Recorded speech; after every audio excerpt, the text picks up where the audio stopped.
Muito boa tarde, pessoal. Sejam bem-vindos a mais um episódio do Luminous Podcast, o podcast que vai trazer a psicologia para a sua vida prática, para a sua vida afetiva, para a sua vida financeira. A gente quer que vocês conheçam cada vez mais dessa ciência para que a vida de vocês melhore. E eu estou aqui hoje com meu grande amigo, Arthur Russo. Boa tarde, pessoal. Beleza? Do joia? Tranquilo? Tudo bem? Demais. Pessoal, hoje o nosso tema, ele é um tema muito prático, ele é um tema que vocês vão perceber a todo momento na vida de vocês, é um tema muito intrigante, muito curioso. É o tema da personalidade. Nós vamos falar aqui o que é isso, né, do ponto de vista da psicologia, e a gente está aqui com uma convidada que é absolutamente especialista no tema. Ela é uma grande professora, uma grande pesquisadora. Vamos explorar um pouquinho isso aqui junto hoje, junto com a Marcela Mansur. Muito obrigado, Marcela. Olá, obrigada a você, Marcos. Obrigada a tu pelo convite para estar aqui hoje com vocês conversando um pouquinho mais sobre esse tema que é muito fascinante mesmo, né?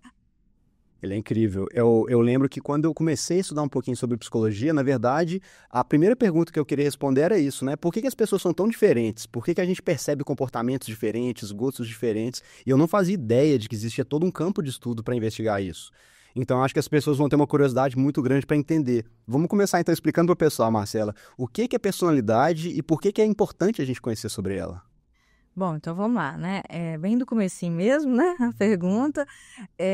Olha, se a gente for olhar nas teorias psicológicas, a gente tem muitas formas de definir personalidade, né? A gente pode focar em um aspecto, a gente pode olhar o todo, a gente pode olhar as partes, né? Então tem vários caminhos aí.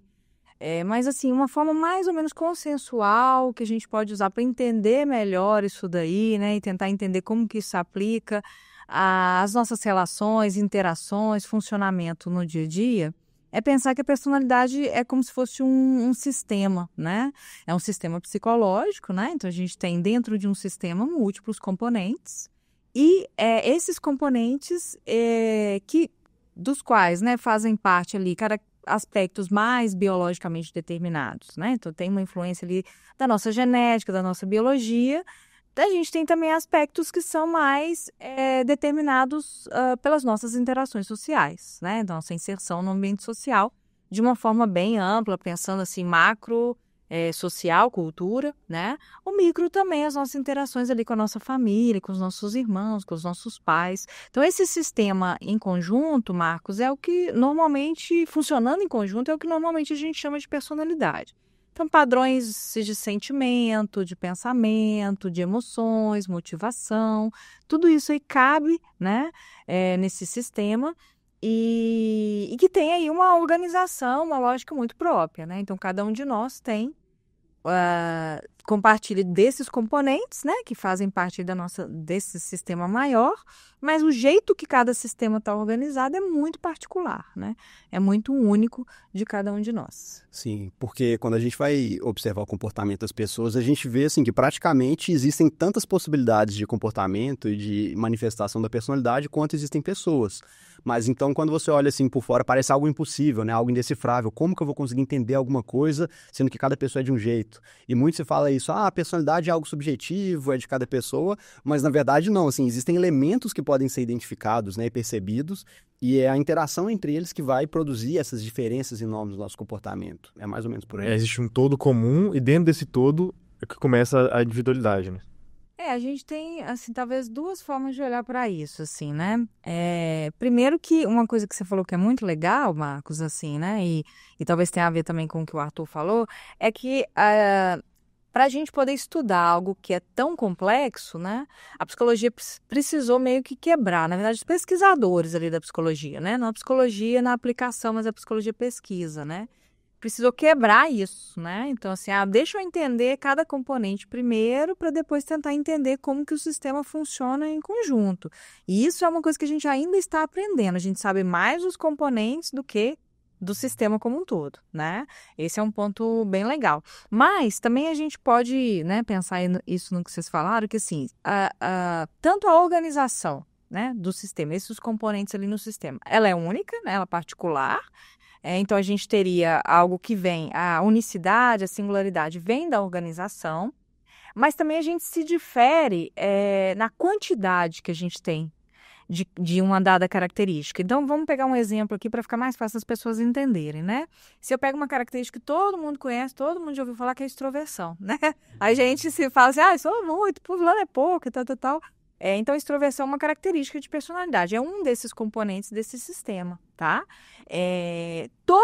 Assim, de forma muito geral, né? Essa é uma característica que a gente chama de quase universal. Então, teoricamente, né, e empiricamente, que as pesquisas mostram isso, em todas as culturas a gente vê que essa característica descreve o funcionamento das pessoas, o funcionamento psicológico das pessoas. Então, as pessoas vão variar nessa característica. Então, a característica extroversão, ela é compartilhada, né? Pessoas nos Estados Unidos, aqui no Brasil, na Argentina, no Japão, na Coreia, na Itália, todo mundo ali tem, em algum grau, extroversão. Como que a gente vê a diferença entre as pessoas, então? Na quantidade que se tem, né? Então, algumas pessoas têm muito, e a gente fala que elas são, né, excessivamente extrovertidas. Outras pessoas têm muito pouco, e aí a gente normalmente usa o termo introvertidas, né, para essas pessoas. E a gente tem um conjunto maior de pessoas que está ali no meio, né? Não tem nem tão lá em cima, nem tão pouco lá embaixo, né? E essa variação também é algo que nos diferencia, né? Então, provavelmente, sei lá, eu sou mais introvertida que você e você, em consequência, talvez seja menos que o Arthur, né? Então, a gente tem essas variações também. Então, só para sintetizar, a gente pode variar nesses componentes em quantidade e a personalidade também varia na organização desses componentes nesse sistema, né? Então, a forma como eles se relacionam nesse sistema também. É legal falar isso porque muitas pessoas falam isso, né? Mas cada cultura é de um jeito e esses estudos foram feitos por pesquisadores de tal local, mas na verdade não, né? As pesquisas são feitas comparando o comportamento, né? As manifestações de pessoas em culturas diferentes, em épocas diferentes. Então, assim, é como se a manifestação da personalidade da pessoa fosse percebida de uma forma ou de outra de acordo com a cultura. Então, por exemplo, o traço de extroversão é muito ilustrativo porque a gente está numa cultura latina, uma cultura animada, uma cultura quente, as pessoas ficam perto umas das outras, conversam, né? É muito comum você ir, por exemplo, num restaurante, num bar, as pessoas falam muito alto. Se você vai na Alemanha ou num país, às vezes, muito frio, né? Você vai na Islândia, é aquele silêncio, entra no restaurante, você ouve uma mosca pousando no prato. Isso quer dizer que, então quer dizer que na Islândia as pessoas são menos introvertidas ou mais. Às vezes o traço não varia tanto, mas como a cultura em geral, né, favorece um tipo de comportamento, a manifestação, às vezes, ela oscila um pouquinho. A cultura seleciona um pouco, né, o que vai ser apresentado ali, né, de uma certa forma. Então, assim, como que uma determinada cultura vai enxergar a extroversão é diferente de outra, né? E os indicadores, às vezes, podem variar um pouquinho, né? Como você diz, assim, às vezes, na Islândia, as pessoas extrovertidas não falam tão alto, né? No Brasil, as pessoas extrovertidas, né, tendem a falar um pouco mais alto que as introvertidas. Então, isso é muito legal. Agora, é importante considerar também que nem todas as nossas características, eu falei antes, né, por isso que eu estou querendo, assim, deixar muito claro aqui agora, e nem todos os aspectos da nossa personalidade, eles são, vamos dizer assim, quase universais, né? Tem alguns que vão ser muito diferentes de uma cultura para outra, né? Então, esses básicos, assim, essas tendências mais básicas, é o que normalmente as culturas compartilham, né? E se você quiser, depois, se vocês quiserem, a gente pode conversar um pouquinho mais sobre isso. Mas tem alguns aspectos que são muito específicos de cultura, né? Não vão aparecer em todas elas, né? Você pode dar uns exemplos pra gente conseguir imaginar melhor? Posso. Então, por exemplo, se a gente pega, sei lá, talvez... Vou pegar um outro exemplo que talvez seja mais concreto para as pessoas verem. Aqui no Brasil, né, vamos pegar o Brasil, a gente tende a comer de garfo e faca, certo? Né? Então, a gente está lá na mesa, a gente tende a comer de garfo e faca. É claro, a gente tem variações, mas, assim, no geral, a gente vê na mesa que é isso, né? E nos países orientais, tipo Japão, Coreia, as pessoas comem com, a gente chama de pauzinho, brincando, mas aqueles hashis, né?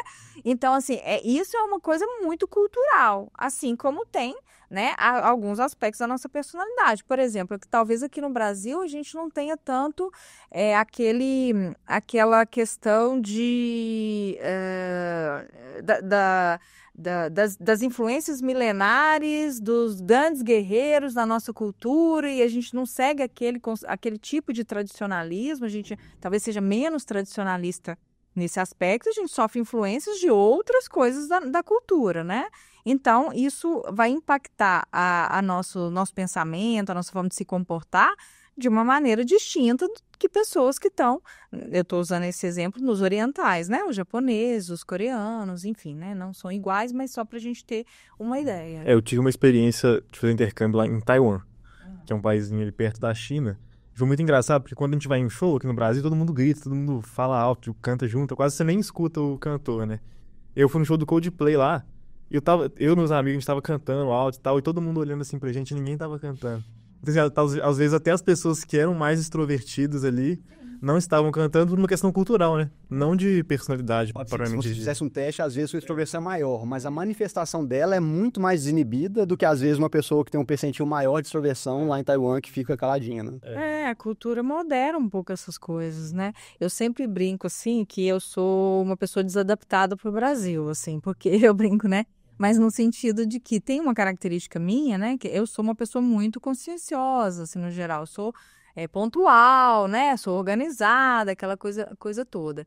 E aqui a gente tem uma tendência, né? De não ser pontual nos nossos compromissos. É a cultura do tô chegando. Isso, exatamente. E aí você tomando banho ainda. Exatamente. Ou quando as pessoas marcam uma festa, por exemplo, né? Às vezes para, sei lá, 8 horas da noite, e aí você chega às 8, aquilo é considerado errado, né?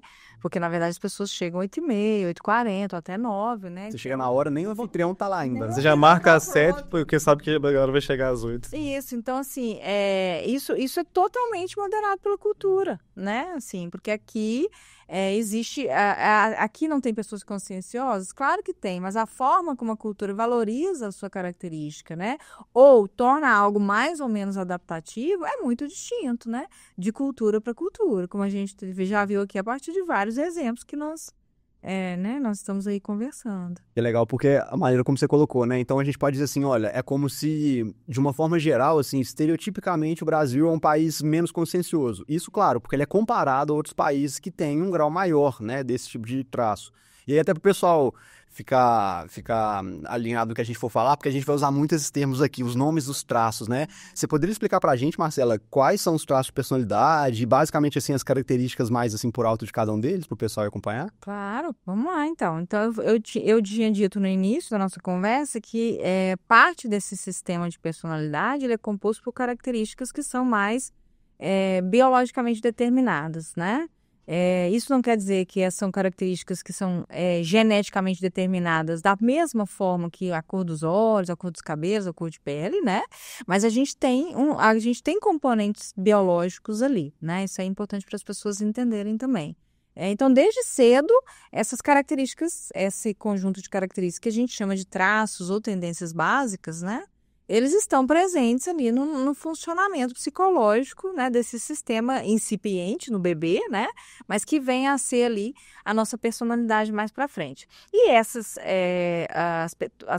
as pesquisas produzidas aí, né, nos últimos anos, eu estou me referindo nos últimos 50 anos, né, foram muito importantes para a gente poder entender qual é esse núcleo básico, né, esse núcleo duro, assim, da personalidade, né, que é esse quase universal, que as culturas compartilham, né? E que a gente varia em intensidade, estão presentes no início da vida, são mais biologicamente determinados, são mais estáveis ao longo do ciclo vital, né? Então, isso é uma questão também, se isso é fixo ou se isso é mutável. Muita gente pergunta isso.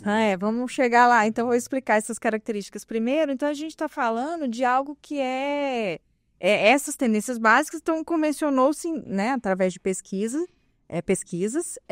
dizer que são 5 grandes características. Por que o nome grandes? Porque elas comportam aspectos mais específicos, né? Que a gente às vezes chama de facetas ou até nuances, né? A depender aí de para onde a gente está olhando. Ou aspectos também, né? Mas no geral eles são 5 grandes ali. Então esses 5 grandes recebem esses nomes que a gente está usando aqui, né? E que são extroversão, ao neuroticismo ou instabilidade emocional, seu oposto é estabilidade emocional, eu vou explicar um pouquinho sobre isso, a abertura, a conscienciosidade e a amabilidade, né? Então, esses são, ou a amabilidade ou a agradabilidade, né? A gente às vezes vê com esses nomes também, se vocês encontrarem esses nomes aí, a agradabilidade é uma tradução bem literal, né? E outros nomes também vão variar, né? Às vezes conscienciosidade aparece como realização, né? Então tem algumas diferenças em nomenclatura, mas no geral essa é a nomenclatura que é mais consensual, que é mais compartilhada, né? Entre os pesquisadores de diferentes países, né? E o que seriam esses traços bem gerais, né, Marcos Arthur? Porque não dá para dar uma aula, né, sobre isso. A gente cabe só falar da definição um semestre. Isso. E é até legal, porque o pessoal conhecendo assim por alto as definições, eles procuram aprofundar um pouco mais, estudar, porque assim, é um universo de coisas que tem debaixo de cada traço, é muito interessante entender isso. Exatamente, né? Então, igual eu falei, o amplo é isso, e tem um monte de outras coisas ali dentro, né? Então, vamos começar da extroversão. A gente estava usando muito esse exemplo da extroversão. Então, a extroversão é um traço que diz da tendência da pessoa a ser mais sociável, né? Mais gregária, a buscar mais estimulação, né? Essa estimulação ela pode ser social ou não social, isso aí é um ponto importante também, né? E as pessoas extrovertidas, elas tendem também a demonstrar mais emoções positivas, né? Então, por exemplo, alegria, né? Talvez amor, outros sentimentos mais... A demonstração disso fica mais evidente, né? Então, elas demonstram mais facilmente emoções positivas. Então, no geral, extroversão tem a ver com isso, né? Só para as pessoas entenderem. Se vocês quiserem também ir complementando aí alguma coisa que você... Geralmente a pessoa extrovertida é aquela pessoa assim que é o centro das atenções, o centro da festa, tá sempre rindo, conversando, aquela pessoa que acorda de bom humor, dá bom dia pro sol. Emoções positivas, né? É bem-humorada, né? Então tem aí esse senso de humor mais, talvez, né? Evidente, assim, né? Enfim, então essa é a pessoa extrovertida, né? O neuroticismo está associado à nossa suscetibilidade, a nossa, né, a tendência que a gente tem a ser mais ou menos susceptível a emoções negativas, né? Então a gente está falando neuroticismo e essa vivência, essa intensidade com que as emoções negativas são vivenciadas, né? Essa presença aí tão forte, ansiedade, medo, preocupação, talvez também uma certa... nos seus extremos, a gente pode até ver uma certa paranoia, né? Então uma afetividade mais negativa, né? Uma pessoa com alto neuroticismo, uma pessoa que tem mais instabilidade nessas emoções, varia muito, né? Assim, as emoções ao longo de um dia, por exemplo, né? Também tem muito a ver com a tolerância à frustração, né? Então, pessoas com neuroticismo mais alto, elas são menos tolerantes à frustração.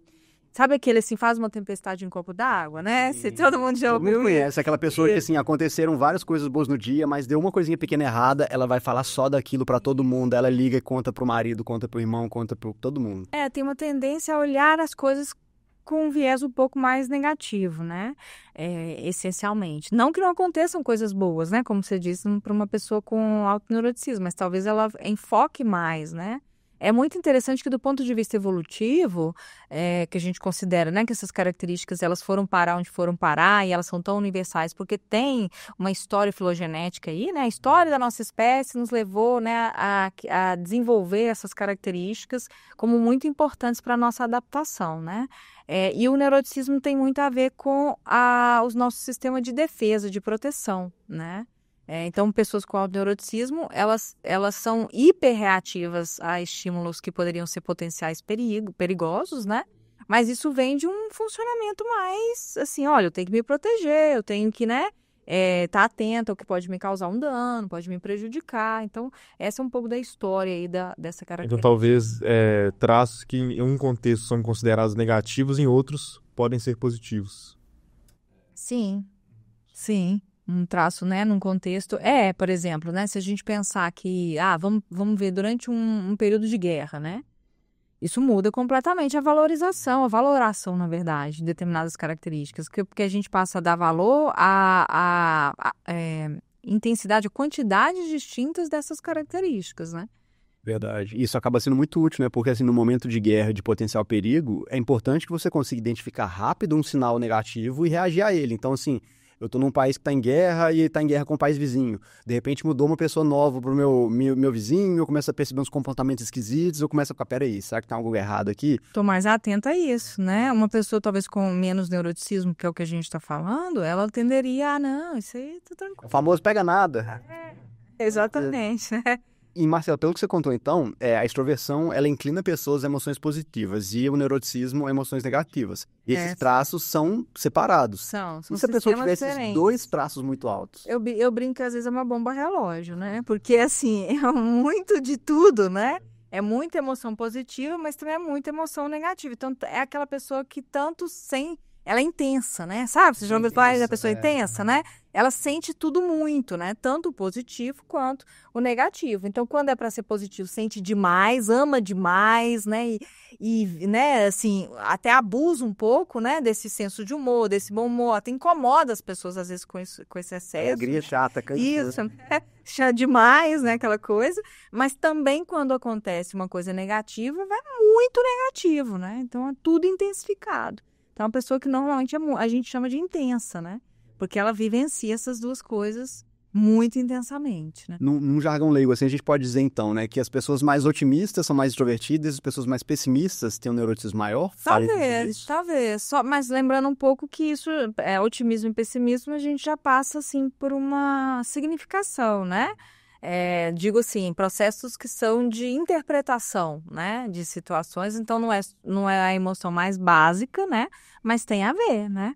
Talvez pessoas mais extrovertidas seriam um pouco mais esperançosas também, né? Assim. Até porque depende do contexto, né? Então, às vezes, vamos supor que a pessoa, naturalmente, ela é um pouco mais otimista, mas, às vezes, numa área específica da vida, ela passou por um trauma, uma experiência péssima, e naquele ponto, ela tende a ser mais desconfiada e mais negativa. Isso, pode acontecer, porque todas as pessoas passam por essas situações e ela tem que ser otimista o tempo inteiro, né? Mas se o padrão é esse, né? Se o padrão emocional é mais para positivo, a gente tende a falar que tem uma extroversão um pouco mais alta, né? Aí por aí. Mas a gente pode continuar aqui pensando, né, nos outros traços. Então, falamos da extroversão e do neuroticismo, né? Agora a gente pode pensar na amabilidade, né? A amabilidade é aquela tendência que nós temos, né? Que, assim, dizemos que a amabilidade está associada não à quantidade de interações interpessoais, que é o que a gente vê na extroversão, mas a qualidade dessa interação, né? Então, é um sistema que está muito relacionado a uma função de cooperação, de coesão de grupo, né? Coesão social. Então, pessoas mais amáveis são pessoas que têm, normalmente são pessoas mais empáticas, né? São pessoas mais gentis, né? São pessoas que têm uma tendência a serem mais preocupadas, né, com o outro, né? Não preocupadas por si só, mas preocupadas com o outro, né? Dão uma atenção ao outro. São pessoas que têm uma tendência a cuidar mais, né? Às vezes até excessivamente, né? Então, às vezes eu brinco assim, gente, temos que tomar cuidado, porque a gente pensa que a amabilidade, né?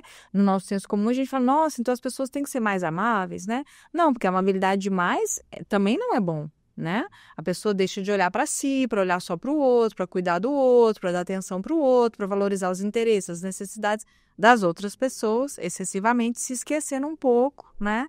Do próprio autocuidado, da necessidade de cuidado, dos próprios desejos, né? Então, assim, mas em linhas gerais, a amabilidade está associada a isso, né? Essa tendência de olhar mais para o outro, né? Pode-se dizer até que é um traço... Tem pessoas que chamam a amabilidade de um traço mais maternal, né? Você quer cuidar, às vezes, da pessoa, tomar conta, preocupar com os interesses dela. Às vezes, você até deixa de preocupar com o seu, né? Até você aceita ter algum tipo de prejuízo. E, Marcelo, pelo seu conhecimento, você entende que a amabilidade, ela está mais ligada a uma preocupação com o outro ou por um receio de conflito? Dizer assim, olha, eu não vou me indispor com a pessoa porque eu não quero brigar, eu não quero que a pessoa ache ruim comigo. Você acha que é mais uma dificuldade com o enfrentamento ou mais um interesse genuíno pelo bem-estar do outro? O que a gente, né, essa é uma pergunta interessante, mas assim, talvez o que as pesquisas estejam apontando que seria mais um interesse genuíno, né? A questão do conflito, da briga e tal, vem muito do neuroticismo associado à amabilidade, né? Então, eu posso ter uma pessoa com alta amabilidade que também tem uma tendência a ter menos conflito, ou seja, neuroticismo de médio para baixo, né? Então, é uma pessoa menos conflituosa. E aí a gente pode ter as duas coisas, ou seja, ela é preocupada genuinamente com o outro e também não quer, né, criar conflitos, mas eu posso ter uma pessoa que é alta em amabilidade, ou seja, se preocupa genuinamente com o outro, né, mas é uma pessoa mais conflituosa, né, então assim, ela se preocupa mesmo com as pessoas, mas quando ela está imersa naquele conjunto, né, daquele caldeirão de emoção negativa, isso pode fazer com que ela se envolva em um conflito, né. esses traços, esse interessante, Marcos, assim, porque esses traços que às vezes a gente acha que eles são incompatíveis, né? Porque eu poderia pensar, não, mas tem uma pessoa com automobilidade e autoneuroticismo, pode parecer a primeira via incompatível, né? Eles são, essa combinação, essas combinações, onde elas tendem a gerar muito sofrimento para as pessoas. Né? Porque realmente você pensa, né? Eu me preocupo com o outro, mas eu também tenho uma tendência a criar conflito, né? Porque eu não aceito qualquer coisa, eu fico paranoico com as pessoas falam, olha, será que você falou isso? Você estava pensando isso de mim, né? E etc e tal. Então, isso tende a gerar um certo conflito para pessoas. Concordam, né? E isso aí pode ser para ela de muito sofrimento, porque assim, às vezes ela não quer causar aquele conflito, ela não quer se envolver com aquilo, mas o traço, o neuroticismo dela é tão forte, né, tão alto, que mesmo se preocupando com o outro, ela se envolve em conflitos. Até, às vezes, em conflitos para defender o outro. Exatamente. Né? Então, que a gente tem que pensar nisso também. Porque tem a diferença do que seria uma agressão predatória, né? Tipo assim, olha, eu vou lá atacar, vou iniciar uma agressão. É aquela agressão protetiva, que é aquela, ó, eu não mexo com ninguém, mas se mexer aqui com os meus, eu viro um monstro. Certo, né? Então, eu não sou de criar problema com ninguém, mas, né? Nesse caso aqui, mexeu com as pessoas, né? As pessoas, é claro que a gente tem o nosso núcleo de pessoas queridas, né? De pessoas ali que estão mais próximas e que a gente devota, né, mais atenção e mais cuidado. Então, assim, essas normalmente tendem a receber mais atenção, mas até pessoas com automobilidade, com neuroticismo de médio para cima, né, mesmo pessoas, sabe aquela pessoa que numa situação não gosta muito de ver injustiça, quando fere o outro, que às vezes não tem nada a ver com pessoas que ela conhece, mas ela olha para aquela situação e fala assim, não, isso aqui tá errado. Aí ela se envolve, né? Mais naquele. A pessoa é passiva e fala assim, olha, eu sou muito quietinha, pode fazer o que quiser comigo, mas não me faz injustiça, não. Então não bota a criança no meio, não. Exato. Aí isso me deixa, né? Entendi. É muito legal. A gente até fazer essa perguntinha um pouco depois também, mas acaba que, entendendo um pouco da definição dos traços, a gente já percebe como que é importante entender sobre a personalidade para entender a gente mesmo, entender os comportamentos, entender, às vezes, a dificuldade que a gente tem de relacionar com as pessoas, né? Pelo que você disse, às vezes, quando a gente tem um traço ou muito alto ou muito baixo, como você falou no começo, né? A maioria das pessoas tem um grau mais ou menos moderado, um pouquinho acima da média, um pouquinho abaixo da média. Mas quando esse traço é muito extremo, é como se a pessoa destoasse um pouco do meio e isso causasse, às vezes, uma dificuldade de adaptação. E nem é questão de falar de certo ou errado, é simplesmente que é uma diferença maior que a pessoa tem que equilibrar de alguma forma, né? Exatamente, né? Então, a pessoa se conhecer, a pessoa saber, por exemplo, né? Assim, olha, eu sou assim, eu tenho uma tendência a me comportar dessa forma, né? A pensar nessa forma. Se autodescrever com base, né, nessas características, ajuda a pensar mesmo, né? Assim, até o que eu posso fazer, que é uma... Isso também a gente poderia discutir depois, assim, é pensar, olha, será o que a psicoterapia poderia fazer, né, olhando para essas características assim, considerando que elas são muito estáveis, né? Então, é um outro lugar ali que daria para a gente discutir muito tempo, né? E pensar sobre isso, mas talvez venha... daí, né, dessa assim, olha, se eu me conheço, esse é um primeiro ponto, é um primeiro passo, né, para eu saber o que tem uma tendência de dar ruim, né? A gente fala assim, né, vai dar ruim, né? Em determinadas situações, em determinados contextos, né? Porque o traço por si só, ele não existe no vácuo. Isso é muito importante as pessoas lembrarem, né? Esse é o traço neuroticismo. Gente, ele não existe no vácuo. Você, no seu neuroticismo alto, baixo ou médio, ele vai depender da adaptação dele, a sua adaptação, né? Não a adaptação do traço, mas a sua adaptação tendo essa característica vai depender muito do contexto, né? Do contexto em que você está inserido. Então, assim, a gente tem que tomar cuidado, porque senão a gente cai num lugar assim, que o traço por si só é bom ou ruim, né? Igual você estava dizendo aí, não.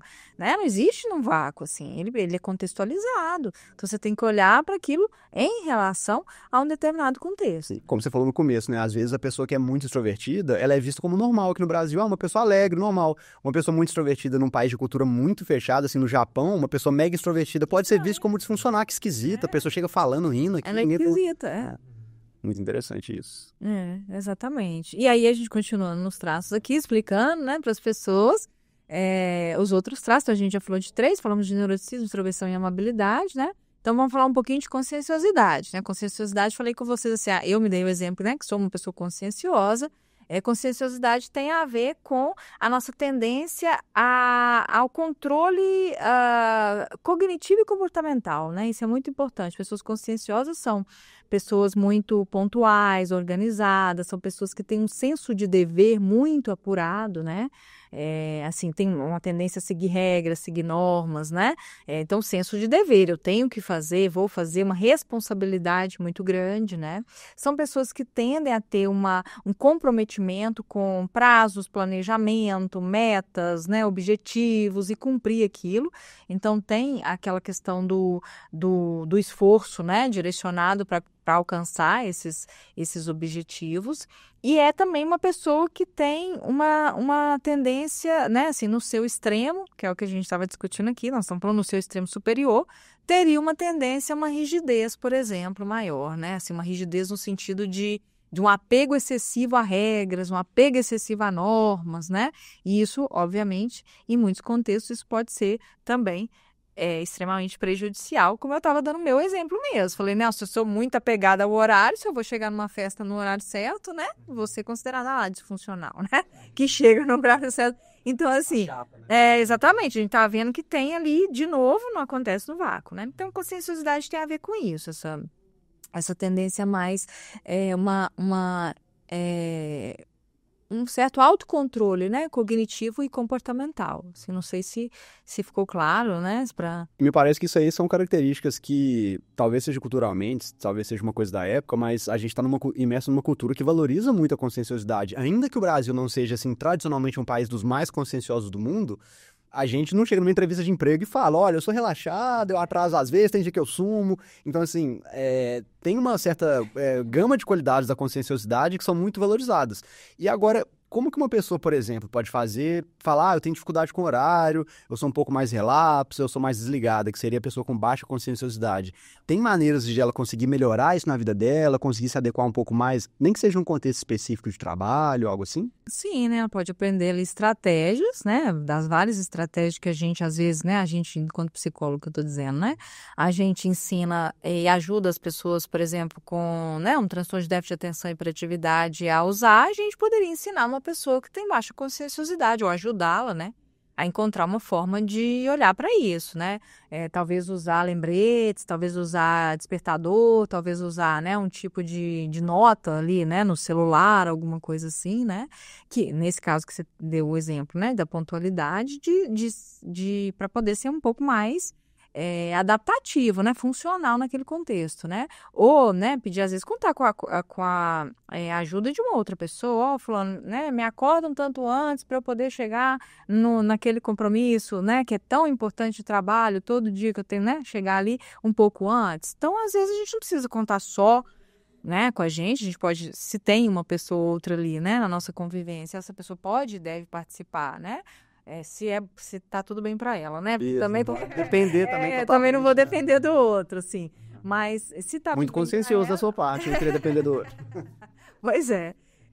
E isso é importante, a gente vai chegando nesse lugar, né? A pessoa pode usar, por exemplo, estratégias de planner, né? Para poder se organizar melhor também. Isso tudo ela vai aprendendo. É claro que vai demorar talvez um pouco mais, porque não é algo intrínseco, né? Essa que é a diferença, né?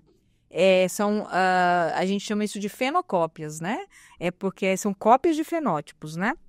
Então, alguém não consciencioso, ele pode ter uma fenocópia de consciencioso se a gente ensina para ele, né? A fazer daquela forma, daquela maneira, daquele jeitinho. Isso é uma área dentro da psicologia das diferenças individuais, que é, né, onde começou o estudo aí dos traços de personalidade, que é a epidemiologia personológica, né? Como as características de personalidade, elas podem ser incorporadas num pensamento mais amplo sobre saúde, por exemplo, né?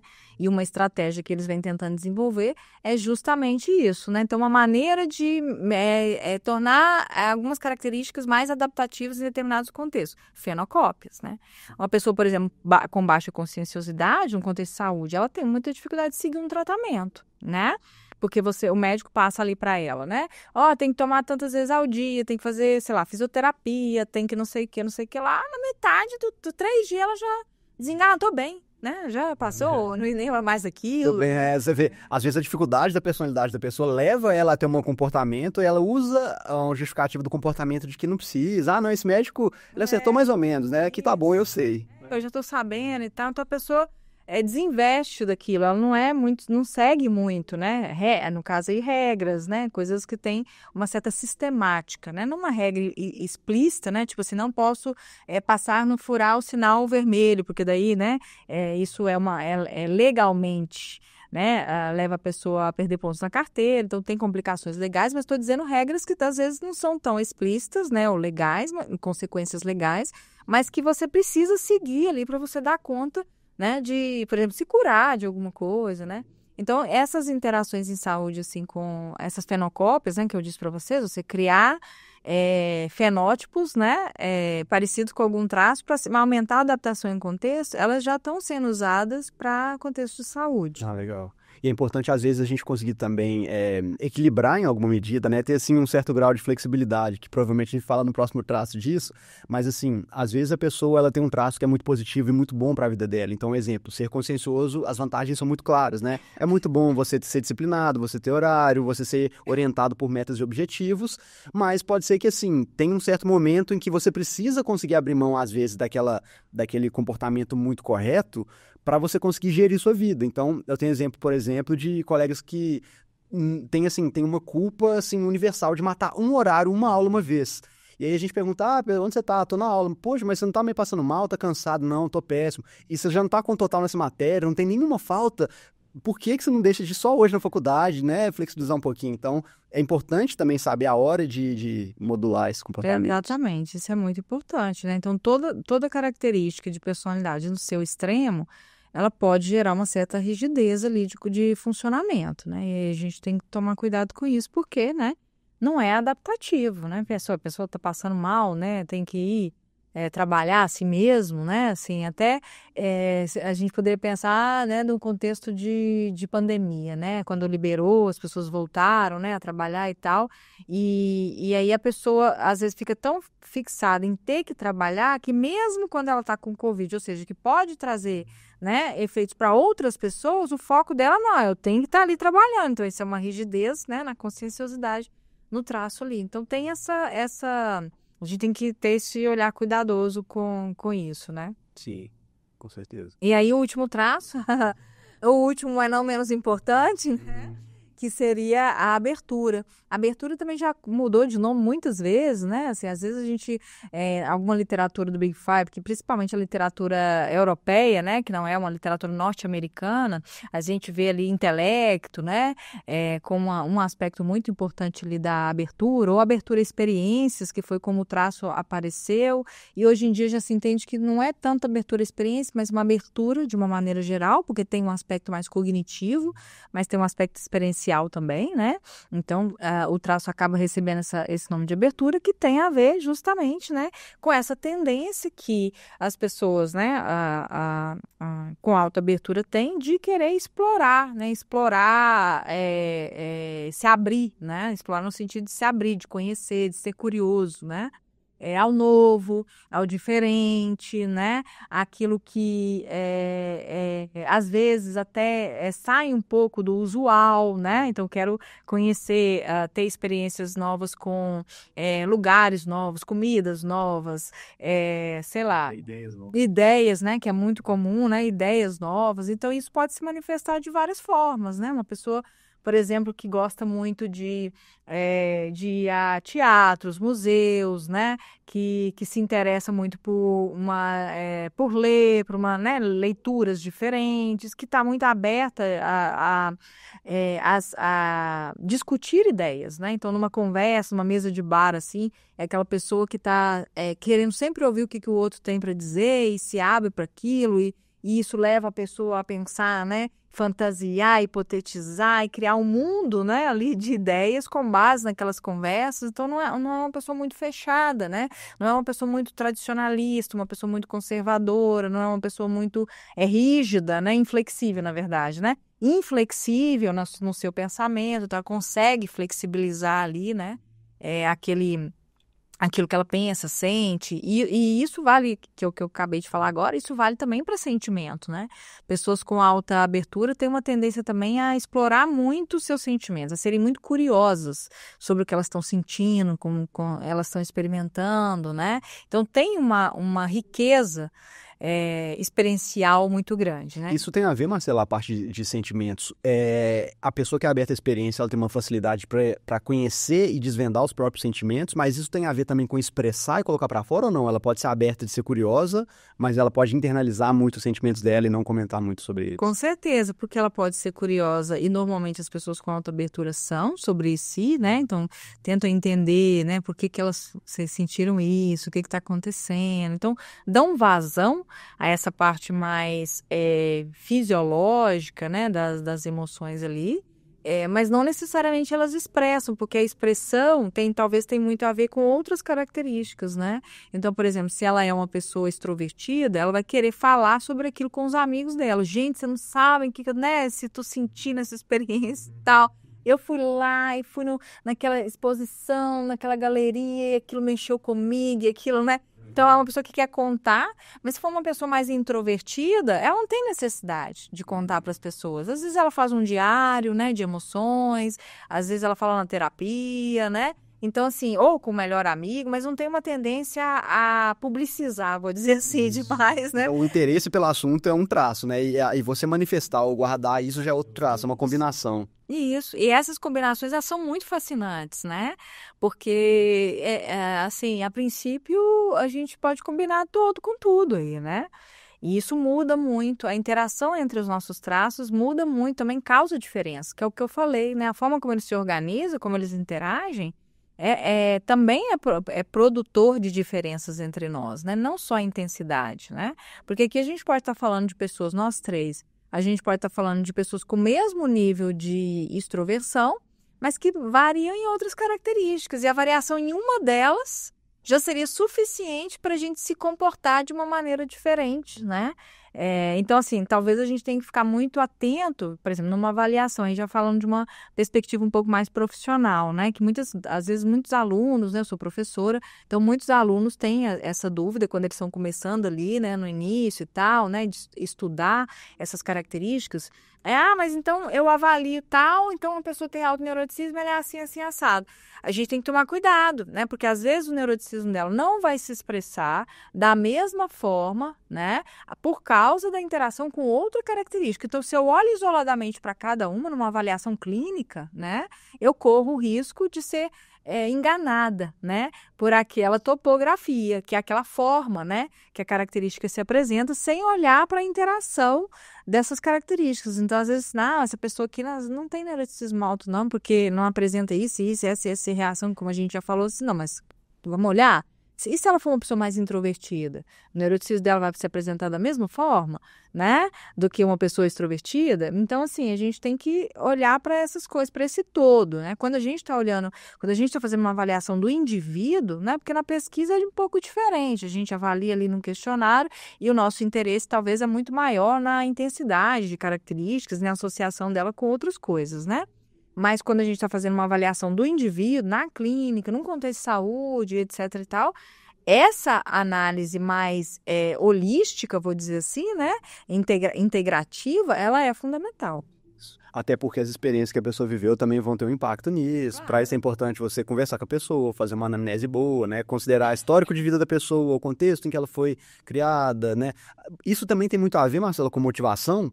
Por exemplo, às vezes eu conheço pessoas que elas são, por exemplo, extremamente consciencioso em alguns aspectos da vida. Então, assim, tudo relacionado à vida intelectual e psicologia, eu sou absolutamente vidrado, fascinado, eu fico muito consciencioso. Mas em outros aspectos eu sou um pouco mais tranquilo. Eu não me incomoda tanto, assim, algumas falhas e imperfeições de outras áreas da vida. A sua motivação também tem a ver com a manifestação da personalidade?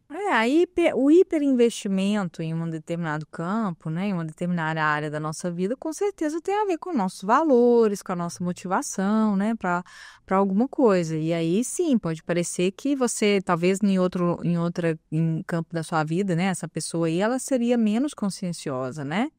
Porque talvez ela não se preocupe tanto com isso, né?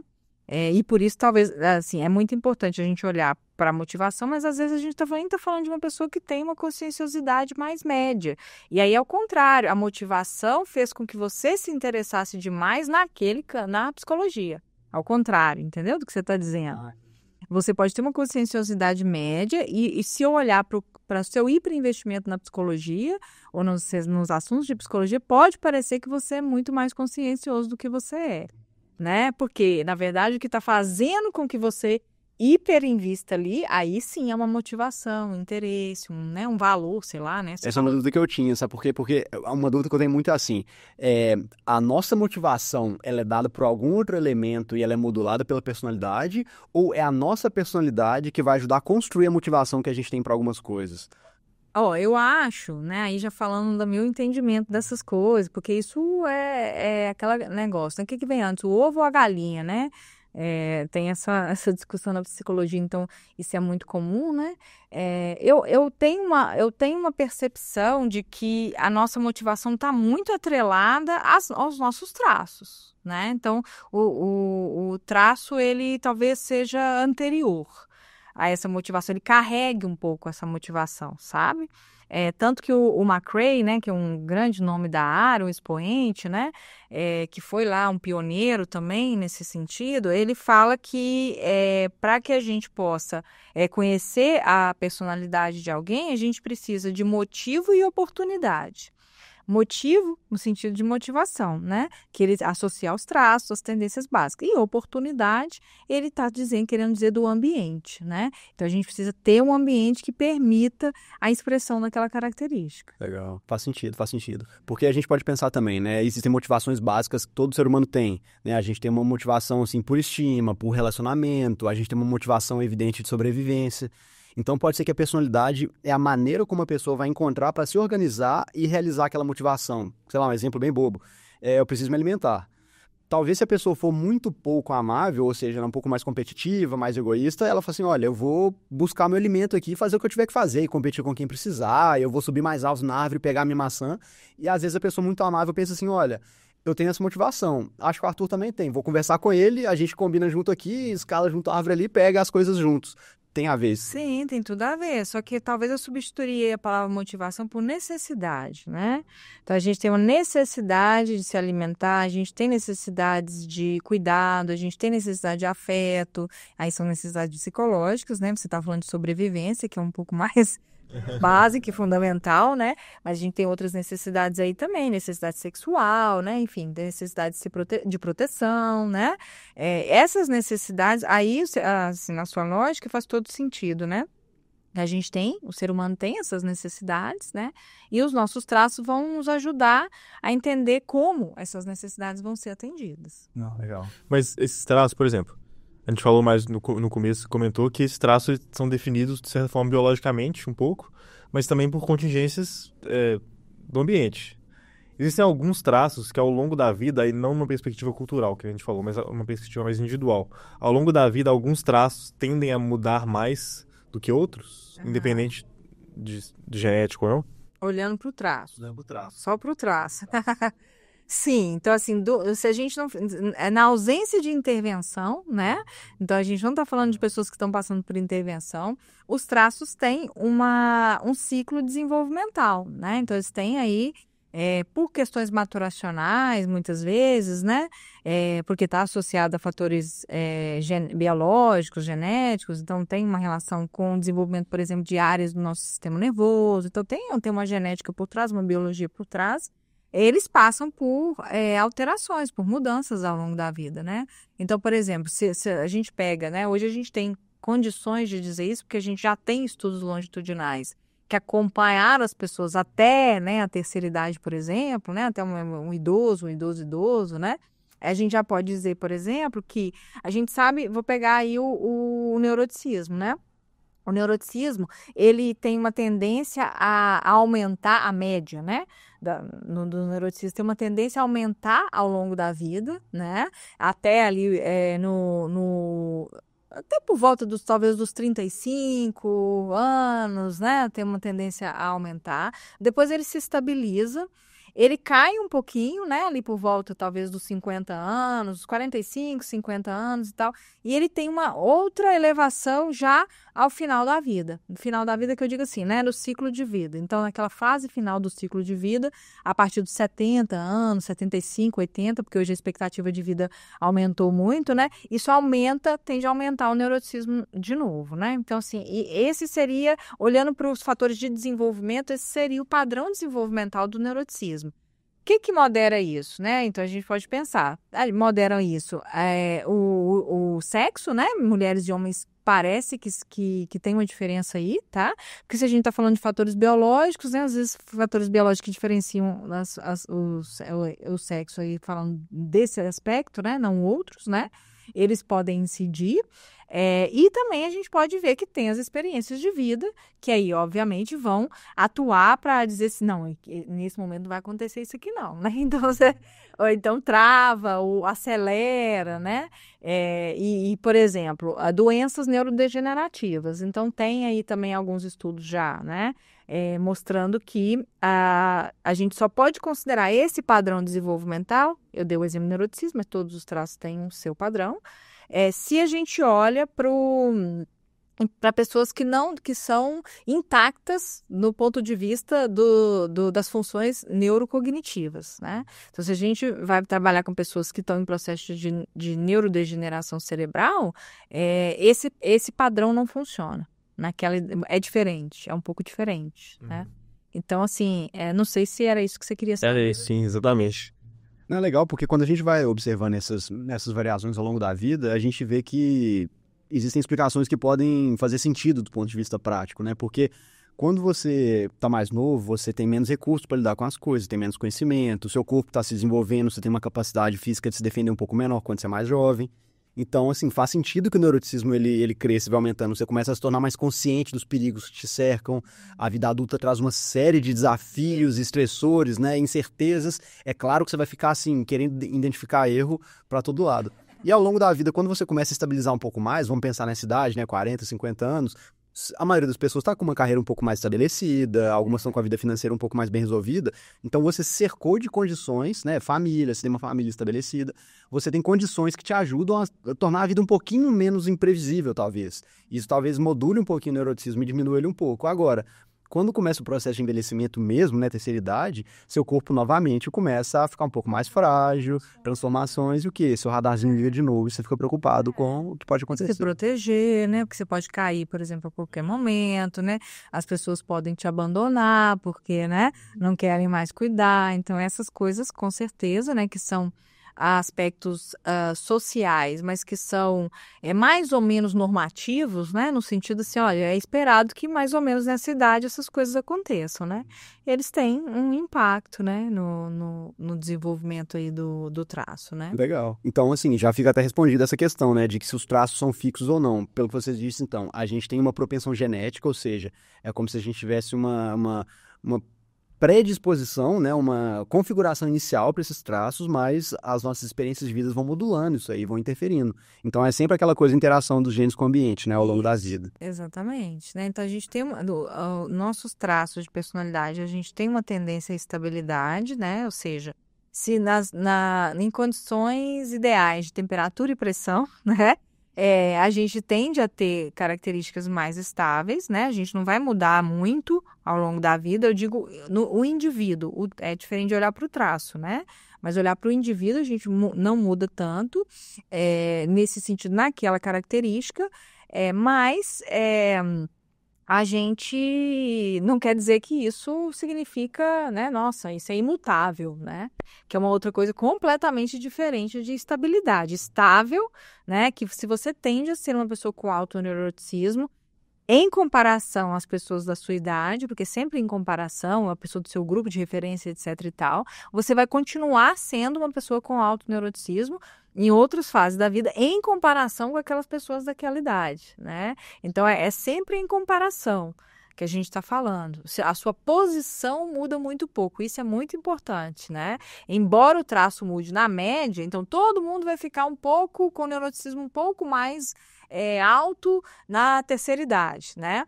E todo mundo. Só que a posição das pessoas se mantém a mesma. Então, todo mundo aumentou, mas aqueles que tinham alto neuroticismo, então, ficaram mais, né? Aqueles que tinham menos aumentaram um pouquinho, mas ficaram com menos em relação àquele grupo. Deu para entender? Que isso é... É porque tudo que a gente vive e experimenta é sempre em relação aos outros, né? Como a gente falou em relação à cultura, né? Às vezes você é uma pessoa muito alegre, aqui no Brasil é tranquilo. Lá no Japão você passa por uma pessoa muito demais, né? Faz sentido. Exatamente. Marcelo, agora levar o papo para um lado um pouquinho mais filosófico aqui também, porque eu não me aguento. Vamos lá. A gente tem observado que a sociedade está se desenvolvendo em muitos sentidos e está crescendo muito do ponto de vista econômico, de recursos, né, de conforto, de comodidade. Ainda que esses bens não sejam de acesso a todos, de uma forma geral, a qualidade de vida no mundo tem melhorado, estamos curando várias doenças. Então, a gente poderia dizer que, do ponto de vista estritamente biológico, a gente está conseguindo lidar com alguns desses problemas. Mas, não obstante, a gente tem visto cada vez mais na cultura as pessoas cada vez um pouco mais perdidas, desorientadas. A gente vê que, por exemplo, é muito comum em cultura pop, né, nos filmes e séries, aquele tema da pessoa que está em busca da própria identidade, aquele protagonista que não se conhece, não sabe qual é o objetivo dele de vida. E conversando assim com você sobre personalidade, me parece assim muito claro que a pessoa conhecer as próprias tendências e inclinações dela seria bastante importante para que ela conseguisse fazer escolhas na vida que aproximassem ela de uma vida com um pouco mais de propósito, de um senso de realização. Você acha que a personalidade ela tem um pouco a ver com isso ou não? É muito mais assim a cultura e são as demandas da sociedade que vão levar a pessoa a se realizar. Como é que você acha que funciona essa questão de personalidade, realização, sentido de vida? Eu acho assim, a gente colocar toda a responsabilidade, né, por alcançar o que a nossa sociedade hoje espera da gente, eu acho que é muito pesado, né? Porque, assim, é claro que tem pessoas que vão ter mais condições próprias, individuais, né, de alcançar determinados objetivos e tal. Isso é óbvio, né? Mas a gente já discutiu muito aqui sobre também a relação das características com o contexto, né? O quanto que essas coisas estão muito atreladas, né?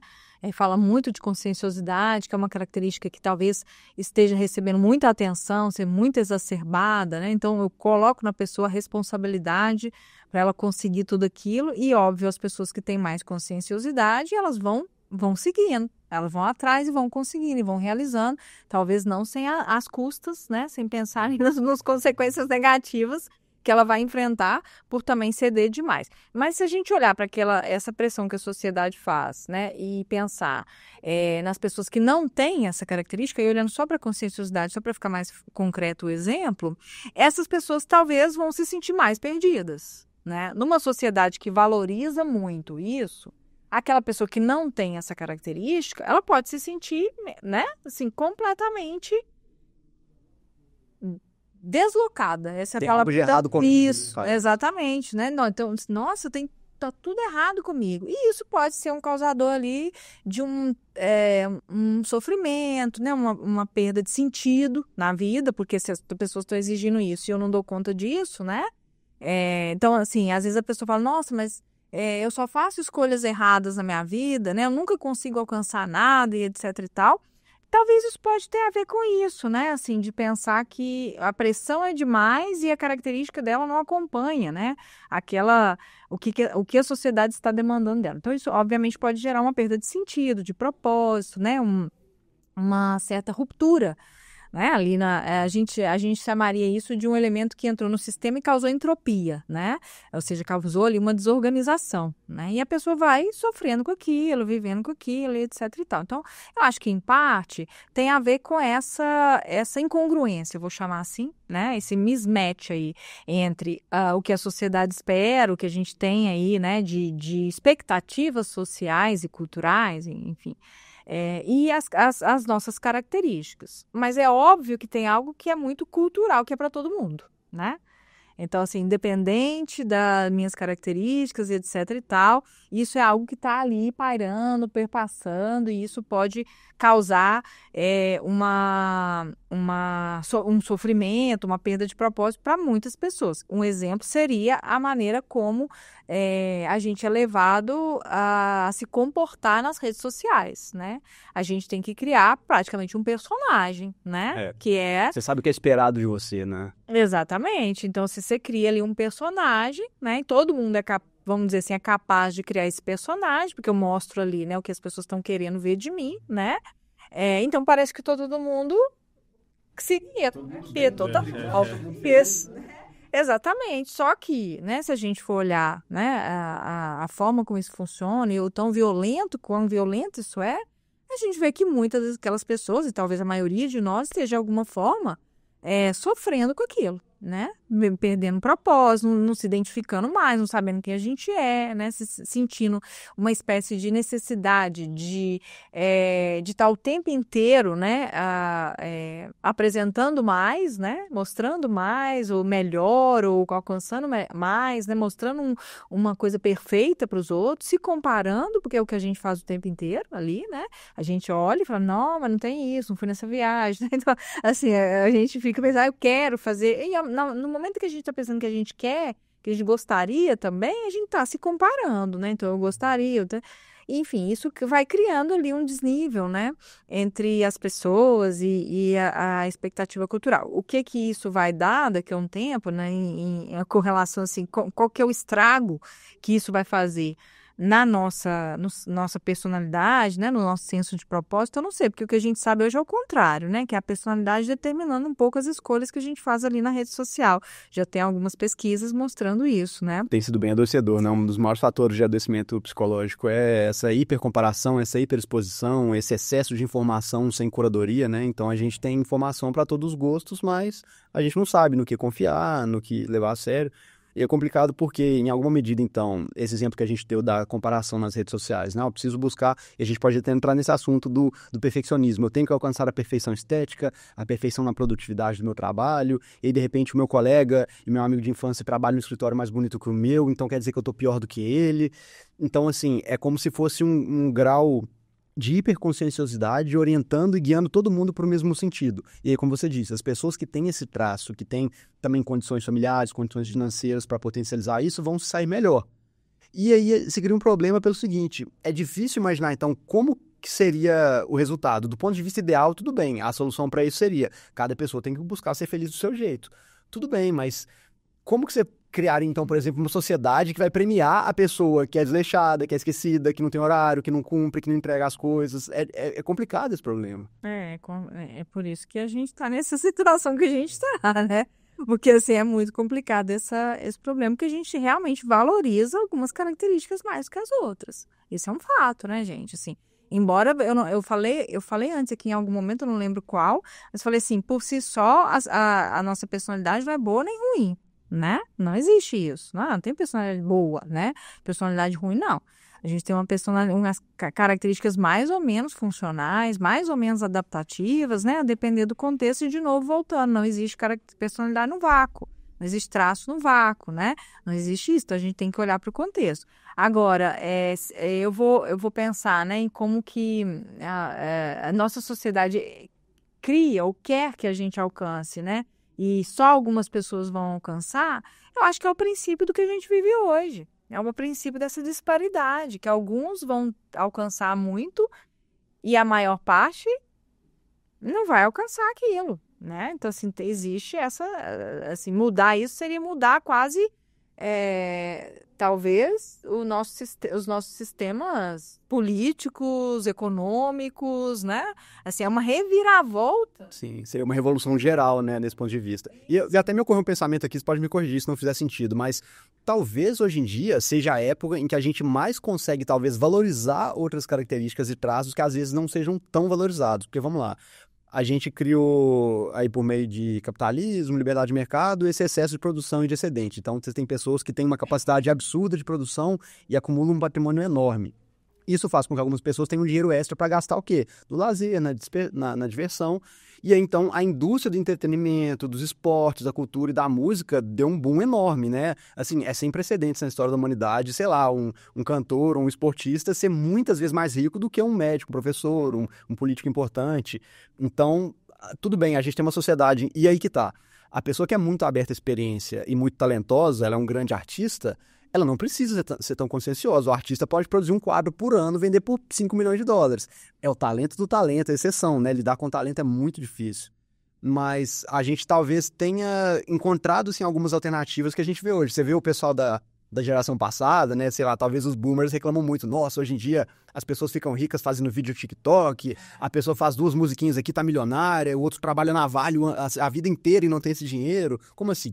Mas é uma forma. Querendo ou não, a gente tem pessoas que têm um potencial criativo e artístico muito valorizado, que conseguem ter uma boa vida, e você tem pessoas que às vezes são muito conscienciosas, mas não necessariamente tem essa produtividade, essa capacidade de entrega tão grande. Então, assim, são nuances que a gente está vendo acontecer hoje em dia, para a alegria de uns e tristeza de outros, mas são novas formas de organizar, né?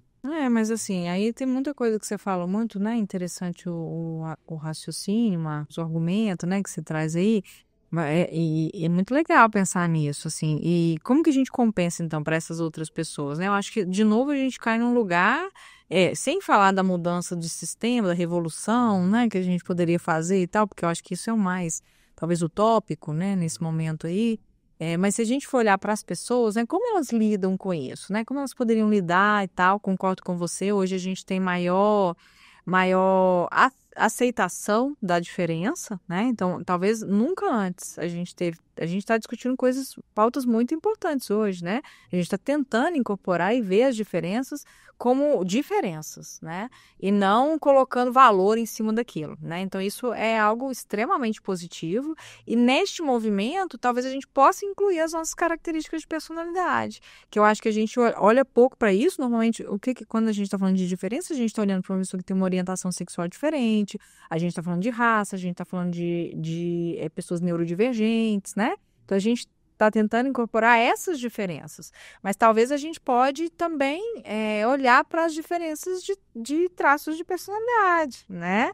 E começar a considerar assim, não, essa pessoa, talvez ela seja pouco pontual, é um pouco mais desorganizada, mas será que ela não tem uma outra característica que poderia fazer, né, ela se destacar em um determinado contexto, que seria interessante, a gente poderia aproveitar melhor? Talvez ela é uma pessoa super amável, né? Ela poderia trabalhar num voluntariado, numa ONG, né? Defesa dos animais, defesa do planeta. Sim, não estou falando que só pessoas amáveis que poderiam trabalhar nesses lugares, mas só para a gente... Exatamente, né? Porque senão a gente banaliza. Não, todo mundo lá é assim. Não é verdade. Tem as pessoas que estão ali com outro propósito, né? Mas as pessoas amáveis que são menos conscienciosas poderiam trabalhar ali, ou em trabalhos que são menos rígidos, né? Hoje a gente já tem modelos de trabalho, por exemplo, diferentes. A gente já home office, né? É que a pessoa não precisa ali, a entrega não é com relação ao tempo que você está ali, na verdade a entrega não, o resultado não é com relação ao tempo que você está ali, mas o que você tem que entregar. Então não interessa se ela vai chegar 8 horas, 9 horas, etc e tal. Interessa que ela vai cumprir aquela atividade que ela tem que cumprir. Legal. E é uma mentalidade muito boa. Inclusive, a gente até entra num outro tema que tem sido muito falado agora, muito polêmico, que é a escala 6x1, né? As pessoas discutem muito a questão do trabalho e da entrega com base na quantidade de horas que você está trabalhando. Quando a tendência mundial é muito mais focar na produtividade, né? Eu trabalhei numa empresa em que eu, assim, ralava o coco lá 8 horas por dia, mas era uma área nova para mim, minha produtividade era muito baixa. E um dia meu chefe falou comigo: ô Marcos, se você ficar aqui 8 horas por dia e não entregar quase nada, e o seu colega aqui ficar 2 horas e fazer mais que você, eu não tô nem aí. Ele pode fazer 2 horas e ir para casa, o que importa é o que ele tá produzindo. Então a gente discute muito isso, né? Eu tô trabalhando muito, tô trabalhando pouco, não tenho tempo pra minha vida. Mas a gente não discute, você está produzindo quanto? Porque para você ganhar um salário X, né, isso é básico do básico da teoria econômica, você tem que produzir aquilo ali que você está ganhando, senão a economia entra em colapso. Não adianta você pedir por mais salário, por mais direitos, sem você estar produzindo aquilo. Então, e a tecnologia é um meio muito legal de fazer isso. Como você mesmo citou, a tecnologia permitiu que a gente tivesse hoje home office. Às vezes, para a pessoa que é um pouco menos conscienciosa, para ela conseguir se organizar em casa para trabalhar, faz muito mais sentido. Não tem aquela loucura de acordar tal hora, calcular quanto tempo para banho, para me arrumar, para pegar trânsito. Não, eu tô aqui em casa, mas o mínimo ela tem que conseguir fazer. Às vezes a pessoa produz mais em casa em menos tempo do que ela produziria 8 horas no escritório. Mas, de fato, sempre tem a questão, né? Se você tá ganhando X, você tem que produzir e render aquilo. Senão não tem de onde vir, né? Mas o que eu tô dizendo é exatamente isso. Assim, não interessa se a casa dela tá bagunçada, se a mesa dela é uma zona. Não me interessa, entendeu? Interessa que ela tem que produzir isso aí, né? Para ela receber o salário dela, e isso ela pode fazer de uma forma flexível. Sim, no escritório não pode, né? E Essa no mesa de escritório, bagunça. aí o outro o colega já vai olhar, né? Já vai dizer assim, "Ih, o chefe vai achar que aquilo é sinal de que ela não dá conta de fazer outras coisas, por exemplo, de sinal de que isso é baixa inteligência, não tem nada a ver, né? Então, assim, a gente precisa, talvez, começar a pensar nisso também. Não estou dizendo que essas outras questões, elas são menos importantes, na verdade, são super importantes. E que bom que a gente está partindo daí para que a gente possa incorporar outras diferenças também. Mas acho que como a gente passa, a pessoa funciona assim, está tudo bem, etc e tal, né? É o jeito dela, que não tem como... acho que a gente não vê tanto o impacto negativo de algumas características para a pessoa e o tanto que ela sofre com aquilo, por causa das pressões e da forma como a sociedade funciona, é que a gente esquece que talvez se a gente olhar para essas características, a gente conseguiria incorporar melhor essas diferenças, né? Essas diferenças aí. E a gente está falando de trabalho, a gente poderia pensar a sala de aula, que é um outro lugar em que essas coisas são, assim, dificílias, muito rígidas, né?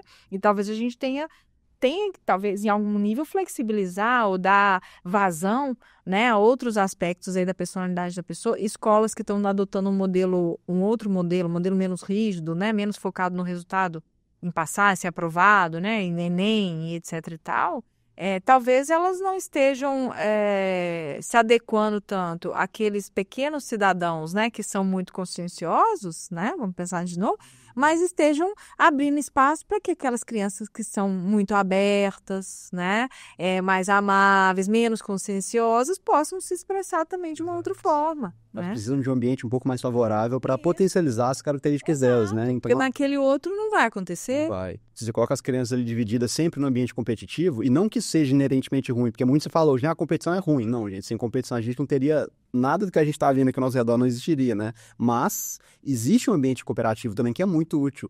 Existe, por exemplo, a ideia de você promover competição entre grupos, por exemplo. O esporte é um exemplo disso. As pessoas, né, muito amáveis, às vezes saem muito bem em esportes de grupo, porque ela quer se esforçar pelo time, ela está ali do lado do companheiro, do parceiro e quer ali desenvolver e ter um resultado melhor junto com ela. E é possível desenvolver isso também na escola, né? Porque se você separa as crianças por nota e bota lá, muito modelo japonês, né, de aprovação no vestibular, quem tirou a maior nota é o melhor aluno da escola, e bota um peso muito grande nas outras pessoas. Então, por um lado, você potencializa os resultados bons, né, da conscienciosidade, mas se desperdiça um potencial enorme de outras pessoas que às vezes são baixas nesse traço, mas poderiam se desenvolver muito bem em outros contextos, né? E você pega num contexto de esporte, por exemplo, dentro do mesmo grupo, tanto ter uma pessoa super competitiva quanto uma pessoa amável é importante para o desenvolvimento do grupo, né? E formar times, né, gente? É isso que a gente está falando. A gente está, né, num momento da humanidade que a gente está vendo cada vez mais a importância de se trabalhar, de ter grupos, né, de uma forma geral. De novo, né, a gente está retomando isso. Hoje em dia a gente não faz nada sem ter uma equipe, né? Uma pessoa só faz alguma coisa? Não faz, né? Muito difícil. Você está ali trabalhando numa equipe, né? Falando no meu contexto de trabalho, por exemplo, a pesquisa hoje ela é produzida em equipes, né? Em equipes que são até com colaboração, muitas vezes internacionais, né? Você tem pessoas ali de vários países colaborando para que aquilo funcione.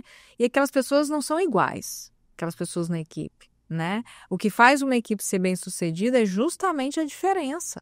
Eu saber olhar para isso e falar, eu preciso dessa característica para fazer uma equipe de sucesso. Exato. Né? E muito do papel do líder é essa capacidade, né? De saber identificar os melhores pontos de cada pessoa, tirar o melhor de cada pessoa e conciliar e colocar para trabalhar. Exatamente. Então, assim, a gente talvez tenha que olhar mais para esse lugar, né?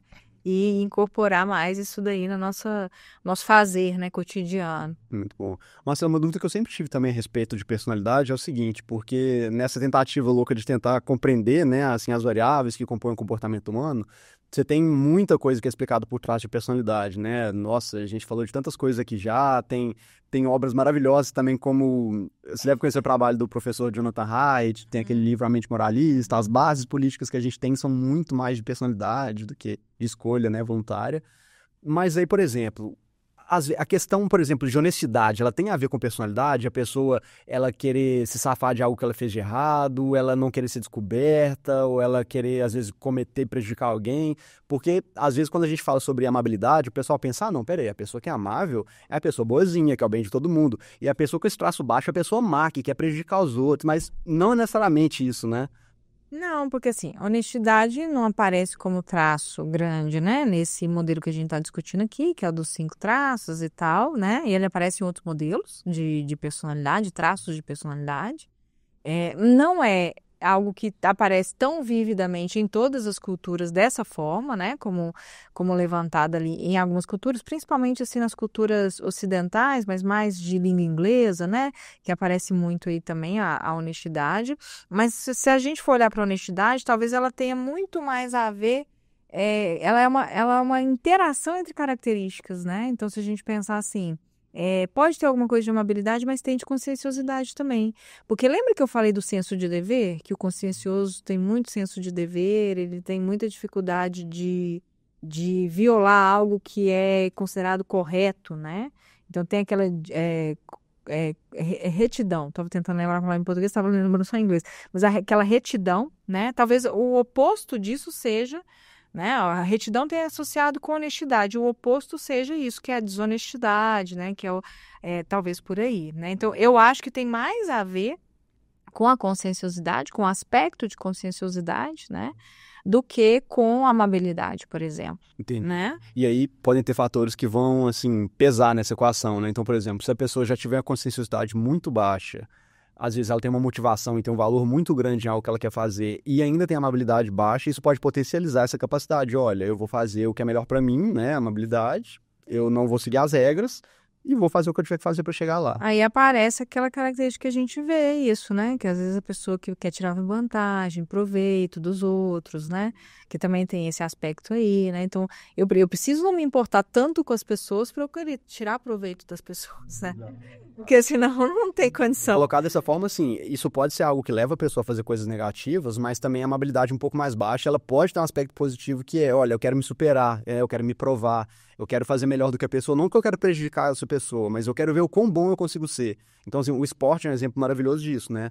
No esporte, talvez seja uma ideia de baixa amabilidade e alta conscienciosidade. Você se propõe a entrar numa atividade mediada por regras que foram combinadas previamente antes. E parte de porque a gente valoriza tanto o esporte é porque você tem limites ali para o que você pode fazer. Então você está vendo o melhor de cada pessoa dentro de certos limites. Tanto que quando o esportista quebra a regra, é pego às vezes num doping, está tendo esses escândalos agora de apostas, né, de jogador de futebol que supostamente está fazendo uma coisa para ganhar uma aposta. Ele está quebrando essa espinha dorsal do esporte, que é nós acordamos em ver quem é melhor em algo, mas dentro de regras específicas. E aí esse elemento de amabilidade um pouco mais baixa, ele é muito importante para a gente conseguir se superar. E a gente fica encantado quando isso acontece, né? É maravilhoso você ver, por exemplo, um atleta, né? O pessoal que gosta de fisiculturismo, né? Teve aí o Siban, um fisiculturista, ele bateu o recorde de campeonatos seguidos no Mr. Olímpia. Não, como o cara conseguiu se superar tantas vezes por tanto tempo. A gente fica de alguma forma inspirado por isso. E não necessariamente quer dizer que a pessoa está disposta a fazer mal para os outros, às vezes não. Né? Então, não tem necessariamente a ver com mal para os outros, assim, a gente não tá, talvez a amabilidade nem explique isso daí, né? A gente pode ser outra, talvez extroversão explique um pouco mais, né? Extroversão e conscienciosidade explica um pouco essa desejo de superação, né? Esse investimento em superação, essa energia colocada nisso, né? Porque extroversão tem muito a ver com energia, né? Com entusiasmo, energia, ambição, né? Nesse sentido assim do movimento para algo, né? Alcançar algo, como em termos de energia, de disponibilidade, e a conscienciosidade tem a ver com isso, né? De eu querer me superar, né? No sentido de senso do desempenho, né?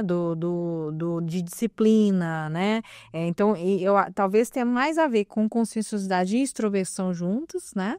Do que com amabilidade. Talvez a amabilidade não explique tanto isso daí. A amabilidade seria um fator acessório, mas que não explique isso que você está dizendo, né? Esse desejo de se superar e isso acontecer no esporte, que é onde tem regra, limite, né? E tudo mais para que aquilo aconteça, né? O alto desempenho, né? Sim, o alto desempenho aconteça ali. É porque eu fico sempre pensando, né, das grandes coisas que aconteceram na humanidade, as grandes invenções que a gente teve. São pessoas, assim, às vezes muito obcecadas, né? Às vezes uma conscienciosidade hiper focada numa atividade. Você vê, às vezes, grandes inventores. Às vezes ele passa a vida inteira estudando uma coisa e erra várias vezes. E aí tem uma resiliência muito boa, né? Uma estabilidade emocional maior para continuar tentando. De repente ele consegue fazer uma descoberta. que melhora a vida de milhares de pessoas, de milhões de pessoas, ou salva milhares de vidas, uma descoberta na medicina, e às vezes a pessoa não fez pelo efeito, ele fez pelo desafio. Eu queria saber se conseguia. Tem a ver com habilidade também, né? Não é porque eu quero o bem das pessoas, é porque é sobre mim, né? Então, assim, por isso que você está dizendo, às vezes tem a ver com, assim, o investimento tem a ver com a conscienciosidade, com a abertura, né? Muitas vezes também tem que ter uma certa abertura ali para, né? Lidar com essas coisas que são muito imprevisíveis, né, e etc e tal, um investimento de tempo, de energia e tudo.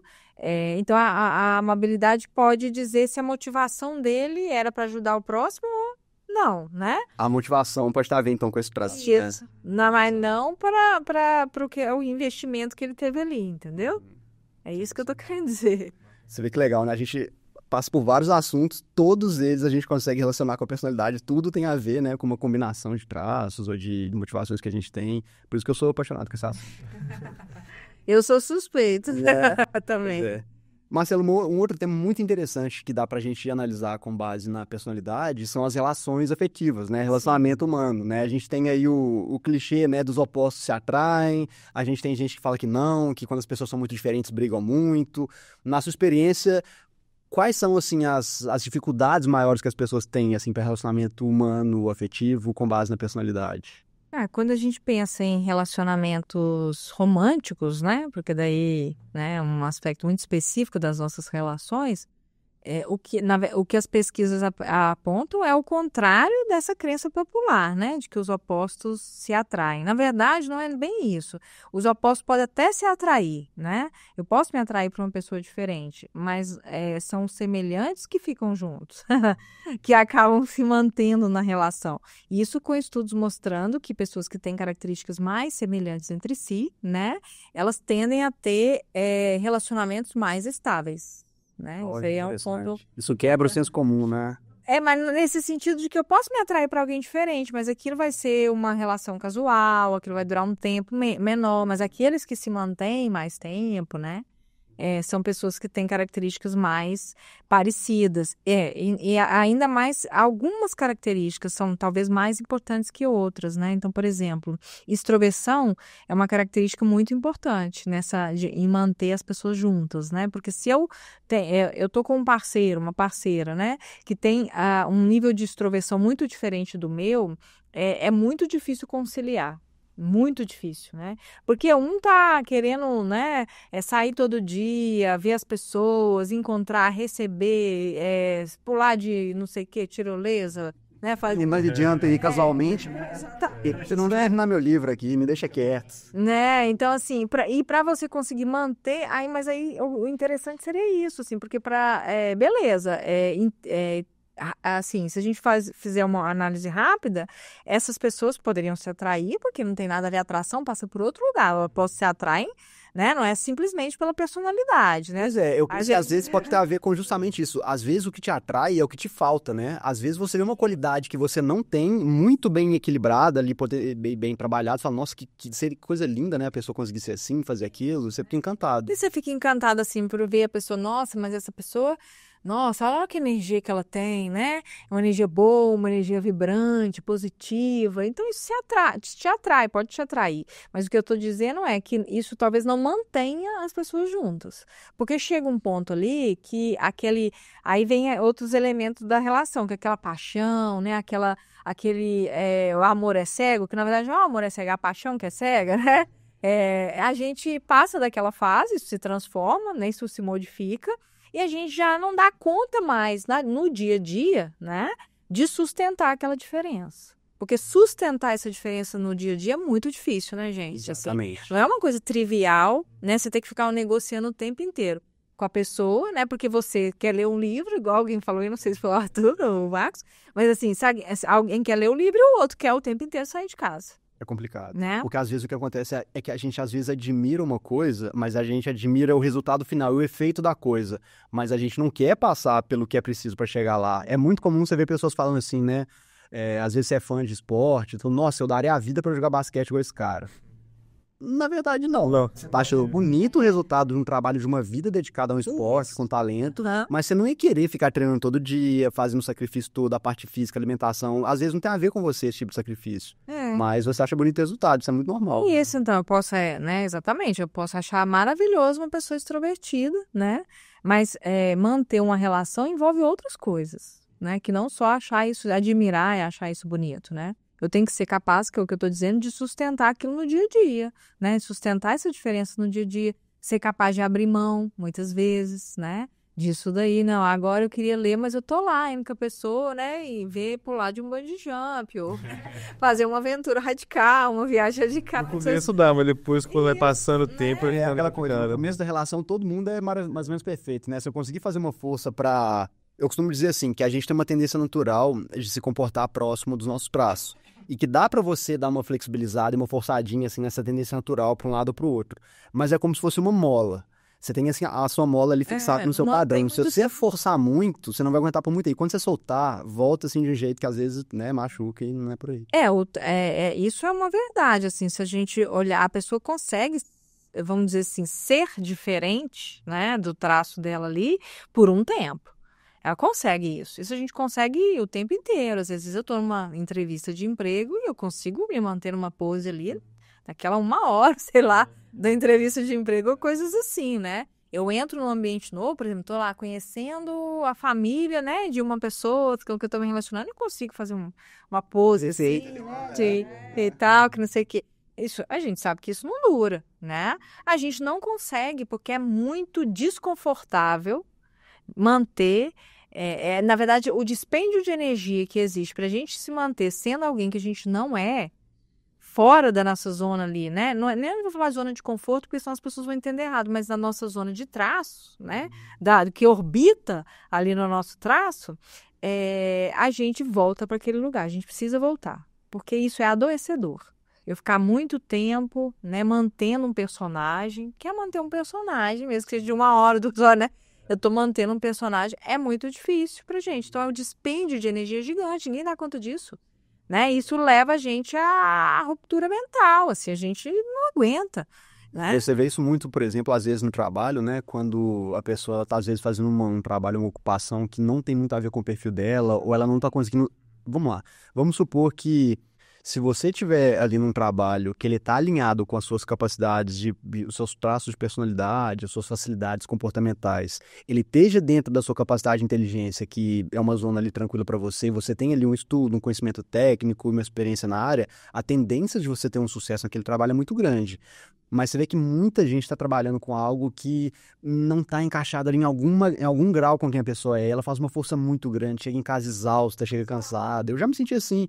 E aí você pensa que tem algo muito errado. E o problema é, ao invés de pensar que tem uma inadequação que precisa ser corrigida, você começa a pensar que tem algo errado com você. Você começa a duvidar da sua capacidade como um todo. Ah, eu sou um fracasso, não consigo fazer nada, não sou uma pessoa boa. E aí você vai entrando naquele processo de adoecimento, né? Exato, é por isso, mais uma vez, que é muito importante a gente se conhecer, a gente conhecer essas nossas características e o impacto que elas têm nessas escolhas que a gente faz, porque tudo isso é escolha, né? Você pode falar assim, não, caí nesse trabalho que não tinha opção, tudo bem, né? Você pode ter caído num trabalho que não tinha opção, você fez aquilo por um tempo, mas para você, não, eu quero ter uma carreira feliz, né? Em que eu me encontro satisfação e etc. Então, você tem que escolher algo que tenha a ver com você. Não dá, a gente não consegue. E é a mesma coisa para a relação, né? A gente precisa pensar nisso, assim, que às vezes o dispêndio que a gente gasta para manter aquilo é muito. E por isso que, nesse sentido, né, as diferenças aí entre as nossos traços, né, quando elas são muito intensas, porque às vezes é uma diferença pequena, né?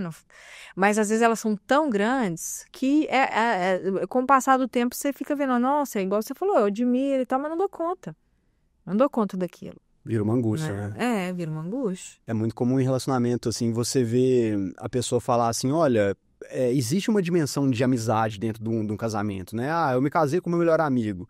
E realmente, para você querer conviver com a pessoa sempre, é claro que tem que ter admiração, tem que ter o sentimento, tem que ter o afeto, mas você não será amigo de uma pessoa que é completamente diferente de você por muito tempo, porque não bateriam os interesses, os assuntos, os programas que vocês vão fazer. Então, no casamento tem um elemento ali de amizade, tem que ter, isso faz parte também. E no caso da amizade, às vezes, Marcos, assim, as coisas até se mantêm porque existe uma distância, né? Então, assim, eu vejo as minhas amigas, eu tenho, né, assim, amigas muito queridas e tal, a gente sabe que depois de uma certa idade a gente marca o encontro, é uma luta, né, porque você não consegue mais encontrar, mas, assim, nossas diferenças vão aparecer muito nesses momentos, e aí, ok, é uma vez, daqui, né, Brigou, vai pra casa, cada um do seu tá, tem. e tal, é mais fácil pedir desculpa, né, porque você não tá ali com a pessoa no dia a dia, mas se você tá com a pessoa todos os dias, mesmo que você não more com ela, né, mas que você tá ali conversando com ela o tempo inteiro, você encontra com ela muitas vezes, você faz programa junto, vai no cinema, faz outros programas, pensa em viagem, né, você tem que ter uma sintonia ali, né, isso tem que bater mais, então é mais difícil quando a gente é mais diferente nesse sentido, né, porque não é uma coisa esporádica, é muito frequente, né? Então, é interessante isso, né? Porque vamos pensar, opostos sim podem se atrair, mas o que mantém, né, um relacionamento por mais tempo, se é que a gente está querendo manter um relacionamento por mais tempo, né? Mas o que mantém são as características mais semelhantes. Não é igual o imã, né? Infelizmente. Trasetsu. Não é igual imã. E em relação ao trabalho também, eu gosto muito de ler biografia, né? De conversar e de ver as pessoas que são muito realizadas com o que fazem, ou que conquistaram muitas coisas no trabalho, muito consciencioso também esse hobby. Mas você vê muito comum, as pessoas que se destacam assim num grau muito absurdo, geralmente elas falam assim, eu sou apaixonado com o que eu faço, eu sou vidrado com o que eu faço. E isso, independente de ser voltado às vezes para dinheiro ou reconhecimento. Você vê às vezes biografias de pessoas que têm trabalhos perigosos, né? De bombeiros, policiais, e falam, olha, eu enfrento a morte na minha frente quase todo dia, mas eu amo tanto isso que eu faço que se torna algo mais... eu consigo resistir a isso. Então você vê que a pessoa está realmente alinhada ali em algum grau, o que ela é, né, a essência dela, com o que ela está fazendo. E o resultado desse trabalho só vem para confirmar que ela realmente, que é como se ela ser o que ela é, gerasse um resultado bom. E isso te alegra, assim, num grau muito profundo. Uhum. Exato, né? Então, assim, tem que ter uma conexão com aquilo, né? Um interesse. Os nossos interesses empaixam completamente, porque tem outras características nossas, outros aspectos da cultura, sociedade que determinam nossos interesses também, né? Às vezes, assim, não tem como eu trabalhar numa determinada coisa, porque na minha sociedade, no lugar que eu, né, tô ali, não existe essa oferta disso, né? Assim, né? Por exemplo, você vai pensar, né, um biólogo que vai trabalhar com uma espécie muito específica. Não vai ter isso em todo lugar, né? Só vai ter em determinados lugares. Então, também é uma questão de ambiente, onde eu estou inserido, né? O que eu posso trabalhar e tudo mais. Mas, assim, em parte, nossos interesses também são determinados pelos nossos traços de personalidade, né? Isso, inclusive, nos mantém sempre nos mesmos lugares. A gente está sempre ali com as mesmas coisas, envolto nas mesmas questões e tal, porque a gente é uma coisa de atração mesmo, né?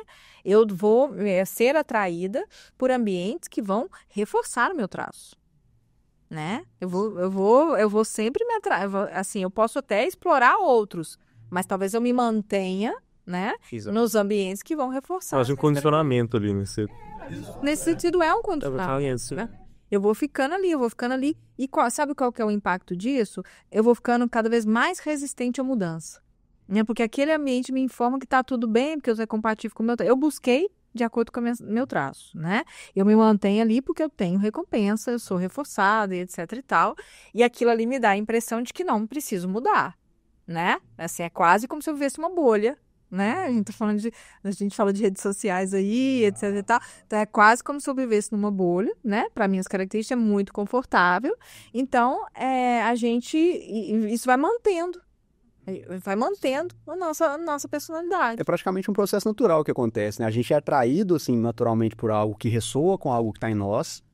A nossa ação diante daquilo vai ter um resultado mais positivo, porque a gente já buscou algo que está em alinhamento com o que a gente é, e os resultados vão reforçando os comportamentos, aumenta a incidência dele, tudo aquilo. É muito legal. Agora, por exemplo, tem pessoas que defendem, por exemplo, a ideia de que é um ambiente que modula tudo, e que a cultura é que constrói tudo, e elas usam um argumento assim, por exemplo, mas e se o Mozart nascesse, por exemplo, numa tribo indígena em que não existisse instrumento musical? De repente ele ia ser o cara que ia ficar batendo ali a flecha num pedaço de madeira, ou ele ia caçar motivado por um ritmo de respiração. De alguma forma, a melodia, a harmonia, o ritmo iam aparecer nele. Ele não ia ser um pianista, compositor de música clássica. Isso depende do contexto. Isso depende do contexto. A manifestação da personalidade depende do contexto. Agora, a tendência não depende. É o que a gente estava falando, né? A gente estava falando, não acontece no vácuo, né? Então, assim, vai depender das duas coisas. Tem que ter motivo e oportunidade. É o que o McCrae falou, né? Então, vai aparecer...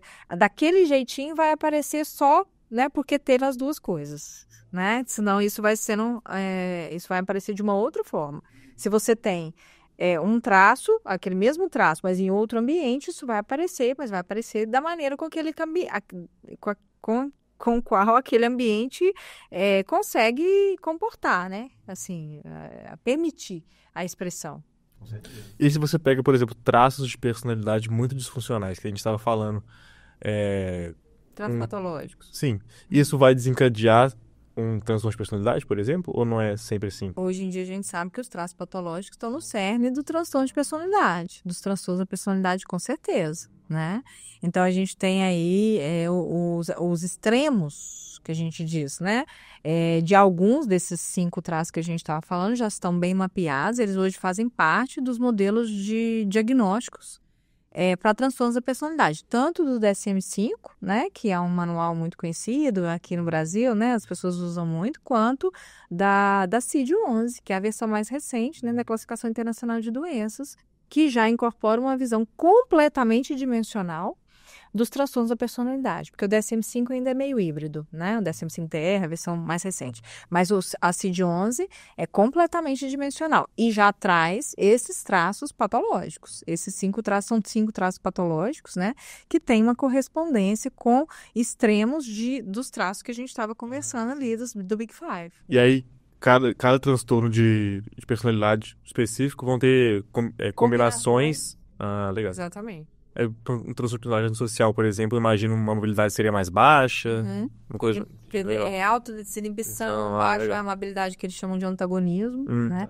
No modelo.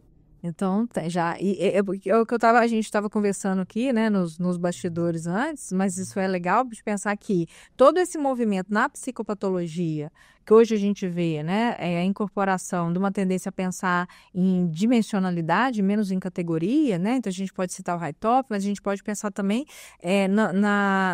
nos próprios manuais que têm incorporado, por exemplo, severidade, gravidade, né? Pensando que a coisa... O autismo, por exemplo, é espectro.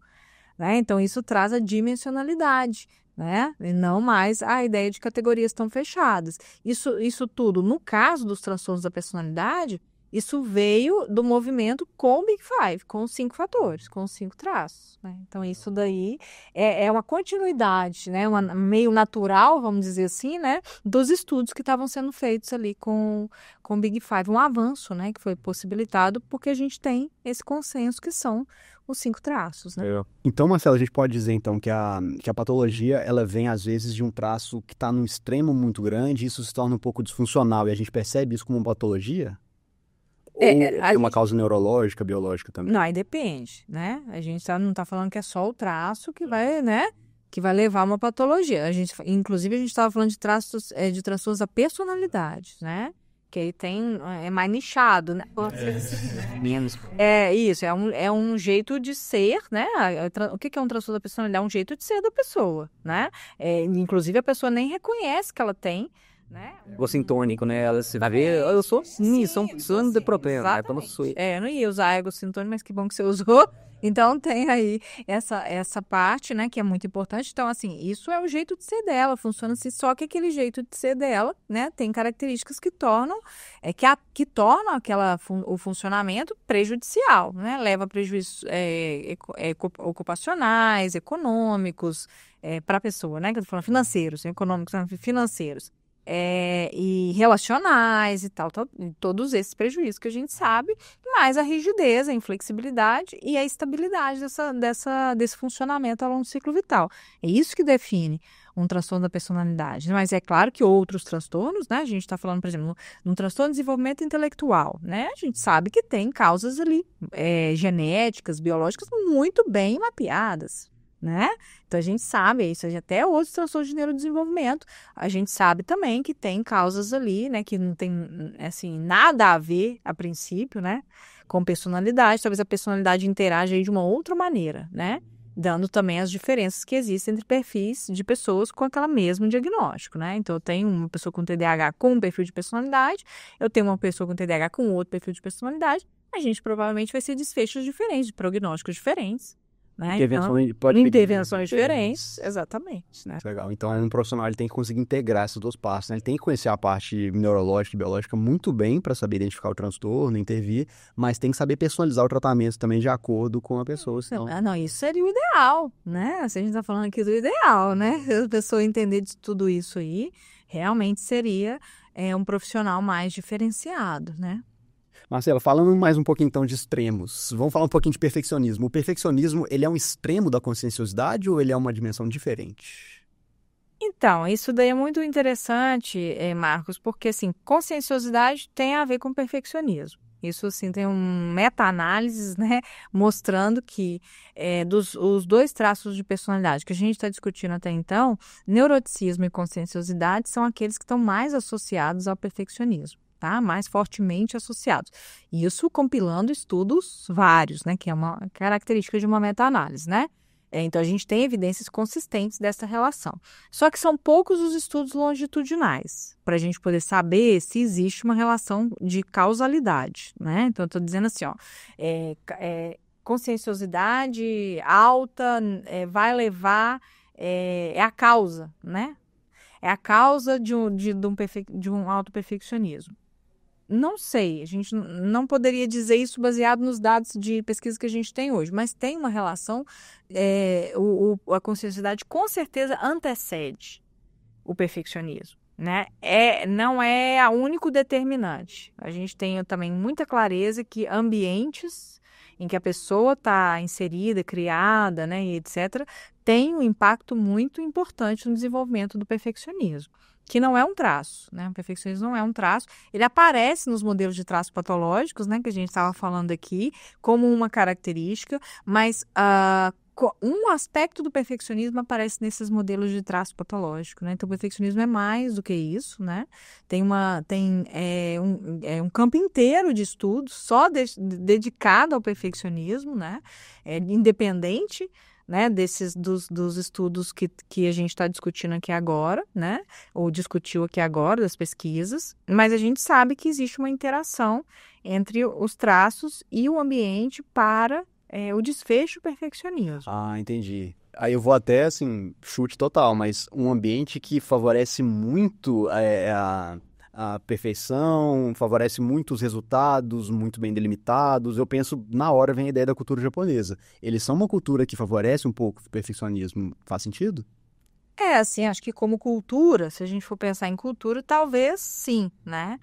Mas o ambiente que leva ao perfeccionismo, ele é um pouco mais complexo do que isso, né? Então, é óbvio que eu posso ter pais, por exemplo, figuras parentais, que são muito rígidas, controladoras, né? Que têm expectativas muito altas, né, para o desempenho dos filhos, que tem, não só para o desempenho, mas que tem expectativas altas para os filhos, né? Porque para desempenho parece que é escola, né? Mas que tem expectativas altas para os filhos, que são hipercríticos, né? Esse é um ambiente muito favorável. Ter pai, se antes do filho nascer, ele já planejou a carreira inteira, já planejou o que ele vai fazer até o dia que o filho morrer, E né? são muito punitivos, né? Que quando isso sai do script. Essa que é a grande questão, não é o planejar. Eu posso planejar. A questão é que isso se isso não é alcançado, isso vem com uma crítica muito grande, né? Uma crítica que não é uma crítica direcionada não, por que você não seguiu isso, né? Isso aqui vai te dar... Não, é uma crítica que às vezes está associada à própria pessoa, né? E isso é um problema dos perfeccionistas que acaba sendo construído no início da vida ali, que é um afeto, que são pais que dão um afeto condicionado a desempenho. Ele vincula o valor dele como pessoa ao desempenho voltado para um ideal que está fora dele. E aí, o que o perfeccionista faz? Ele constrói um alto valor atrelado a isso, né? Por causa desse afeto condicional. Então, se você alcança, né? Você tem tudo. Se você foge um pouquinho daquilo, você não tem nada. Né? Você falou isso, eu lembrei de um estudo muito interessante que mostra que eles tiraram fotos de pódios das Olimpíadas e eles mostram que a pessoa que tirou a medalha de bronze, ela parece mais feliz no palco do que a que tirou a medalha de prata. Porque o de prata, ele se compara com o ouro. Fala, cara, eu perdi o ouro. E o bronze pensa assim, eu nem... Tô aqui no pódio. Alguma coisa valeu. Então a perspectiva tem muito a ver, né? você tem que... Isso vai construindo ali um sentimento de que você está sempre aquém, né? E que isso tem a ver com você como indivíduo, isso está associado ao seu valor como pessoa, né? E não ao que você alcançou, aquele negócio específico ali, não, né? Isso é você se mistura com aquilo, né? E é óbvio que, né, uma pessoa que pensa que o seu valor pessoal está atrelado a alcançar alguma coisa, a ser perfeito, a ser o melhor o tempo inteiro e tal, não errar, não fracassar, tudo isso que tem com perfeccionismo, essa pessoa está muito frágil, né, do ponto de vista psicológico, né? Porque assim, se isso não acontece, isso é ruim, né? Assim, vai implodindo, né? O senso dela de self, né? E aí ela vai tendo, muitas vezes, pode desenvolver quadros depressivos, pode desenvolver transtornos alimentares, pode desenvolver, né, até chegar a ter ideação suicida, né, comportamento suicida. Então, isso é algo bem sério, assim, né? Essas desfechos associados ao perfeccionismo, né? Que, num certo sentido, seria um extremo, né? Um excesso de alguma coisa, mas que não é só determinado por esse excesso, vamos dizer assim, de consciência, não é um excesso só de conscienciosidade, é muito mais, né?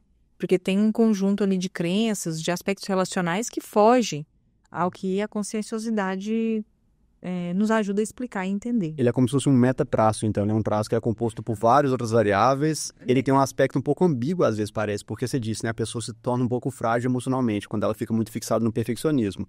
Mas uma característica muito importante para a pessoa realmente conseguir ali um resultado excelente é justamente a resiliência, porque o fracasso, sim, ele é garantido. Se você quer conquistar algo muito grande, né, ou ter uma obra muito bem feita, você vai fracassar muito enquanto você vai polindo suas habilidades que vão te levar até lá. Mas por isso que o perfeccionista é frágil, né? Por isso que ele não lida bem com isso, ele não lida bem com o fracasso. Como que uma pessoa, né, que não lida bem com o fracasso pode ser saudável mentalmente nesse mundo de hoje? Ele tende a desistir mais fácil, então. Ele pode desistir, ele pode achar que nunca vai conseguir, isso significar que ele é ruim, uma pessoa péssima, ele é uma pessoa pior, e isso significar que ele tem que tirar a própria vida, né? Então, assim, isso pode ter vários desfechos aí. A gente tende a ver o perfeccionismo de uma forma muito ingênua, né? Quer ver só aquela pessoa, né? Às vezes a gente só acha que ela quer fazer tudo bonitinho, mas é muito mais além disso. E, né, que aquela pessoa que alcançou, né, muito, etc e tal. E, assim, tem um jargão na área que a pessoa alcançou isso tudo apesar do perfeccionismo dela. Porque o perfeccionismo seria um limitador. Olha que interessante. Por tudo isso que a gente está discutindo aqui. Ele é um dificultador, então, né? Não um potencializador. Sim, o perfeccionismo seria um dificultador. Existem estudos, Marcela, que comparam, então, as pessoas, assim, de altíssimo desempenho e um êxito muito anormal, a maior parte delas é ou não é perfeccionista? Porque eu penso assim, o perfeccionista, ele pode ser muito duro consigo mesmo, ele pode ter uma dificuldade maior de conseguir superar sofrimentos, mas ele também é uma pessoa obstinada, ele quer aquilo muito. E você vê que muitas vezes as pessoas que conquistam algo, né, algo muito surpreendente na vida, são pessoas que abriram mão de uma série de coisas para focar somente numa área da vida e conseguem esse objetivo. Então, os perfeccionistas, de forma geral, eles conseguem chegar mais perto desse objetivo ou eles estão longe de alcançar isso? Não, eles são pessoas que têm uma motivação para realização alta, né? Isso é fato, né?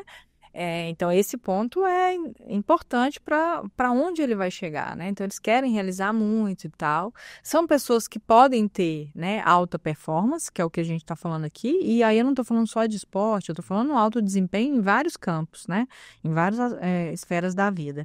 Só que, atualmente, tem aparecido um modelo que é muito interessante no campo, que é tentar diferenciar o perfeccionismo da busca por excelência, tá? Então, assim, a gente às vezes confunde falando que essas pessoas que têm alto desempenho são todas perfeccionistas, têm um nível muito elevado de perfeccionismo e a maior parte é perfeccionista.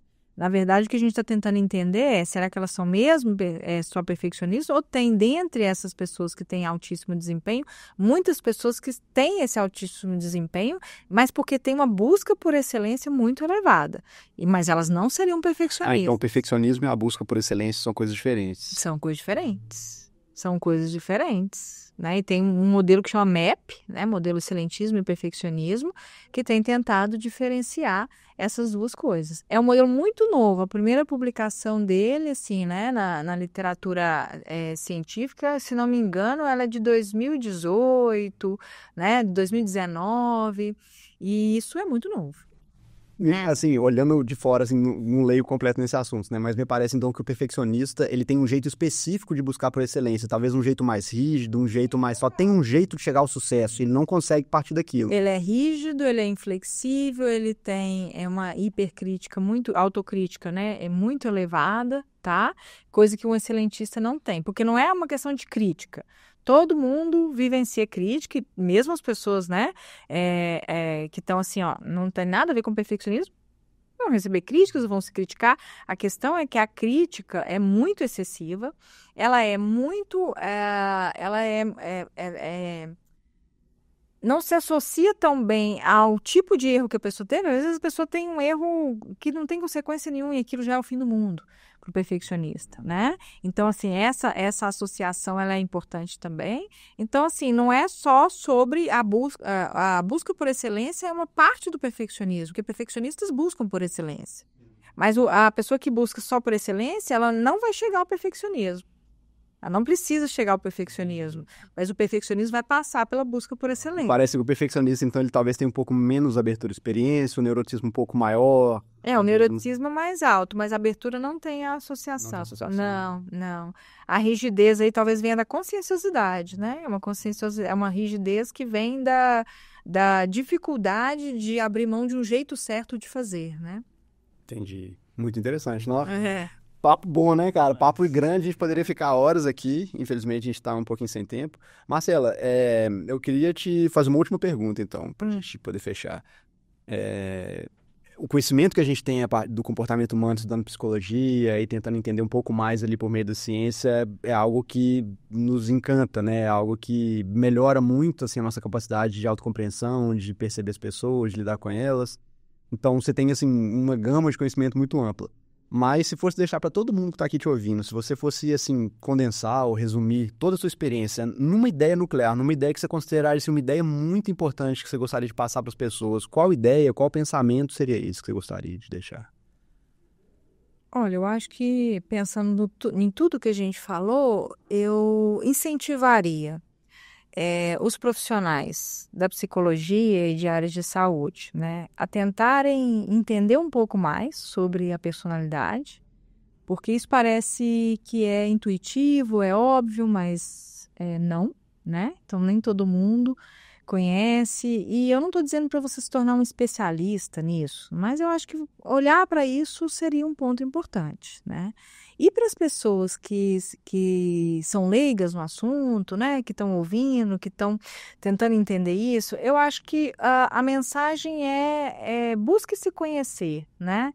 Tente entender as suas características, leve isso para sua terapia, né? Converse com seus amigos sobre o que nós falamos aqui, sobre as suas características de personalidade, sobre os seus traços, como eles impactam a sua vida. Faça essa análise, né? Faça um diário, né? Mapeie isso, porque eu acho que isso vai te trazer uma libertação, né? E um poder de escolha consciente na sua vida que é gigante, né? Então vai melhorar, pode melhorar, né? Não sei, mas pode melhorar suas relações, né? Te dar insights sobre muitos dos motivos pelos quais você tem sofrido, né? Tem se sentido talvez assim deslocado. Então acho que se conhecer, tente se conhecer e se conheça a parte do que a gente está conversando aqui, né? Conheça um pouquinho mais a sua personalidade, eu acho que isso vai ser muito libertador. Maravilha. Essa é uma expectativa, né? Que com tudo que a gente conversou aqui, as pessoas tenham mais interesse de aprofundar um pouco mais nesses assuntos. Show. Pessoal, não se esqueçam de se inscrever no canal, no Instagram, Spotify, ativar o sininho, dar uma curtida. E Marcela, se tiver algum trabalho que você queira divulgar também, suas redes sociais. Se vocês quiserem saber mais do assunto, tanto as redes sociais do laboratório que eu coordeno na UFMG, quanto na minha profissional, vocês podem seguir lá. Então, no laboratório é @lablaves, UFMG, né? Então, vocês podem ver as nossas pesquisas que a gente tem feito. E na minha profissional é @doutora.marcela_Mansur-Alves. Aí eu também sempre faço alguns posts aí comentando sobre o assunto, abro umas caixinhas lá, então... Tá tudo na Legal. descrição aqui. Isso aí.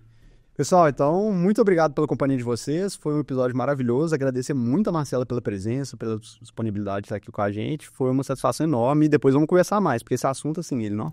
Não acaba, não acaba. Muito obrigada a vocês pelo bate-papo, foi excelente, gostei muito de estar aqui e espero, né, que a gente possa continuar essa conversa em outros momentos. Claro. Então, muito obrigado, pessoal. É isso, até mais. Tchau, tchau. Falou. Valeu.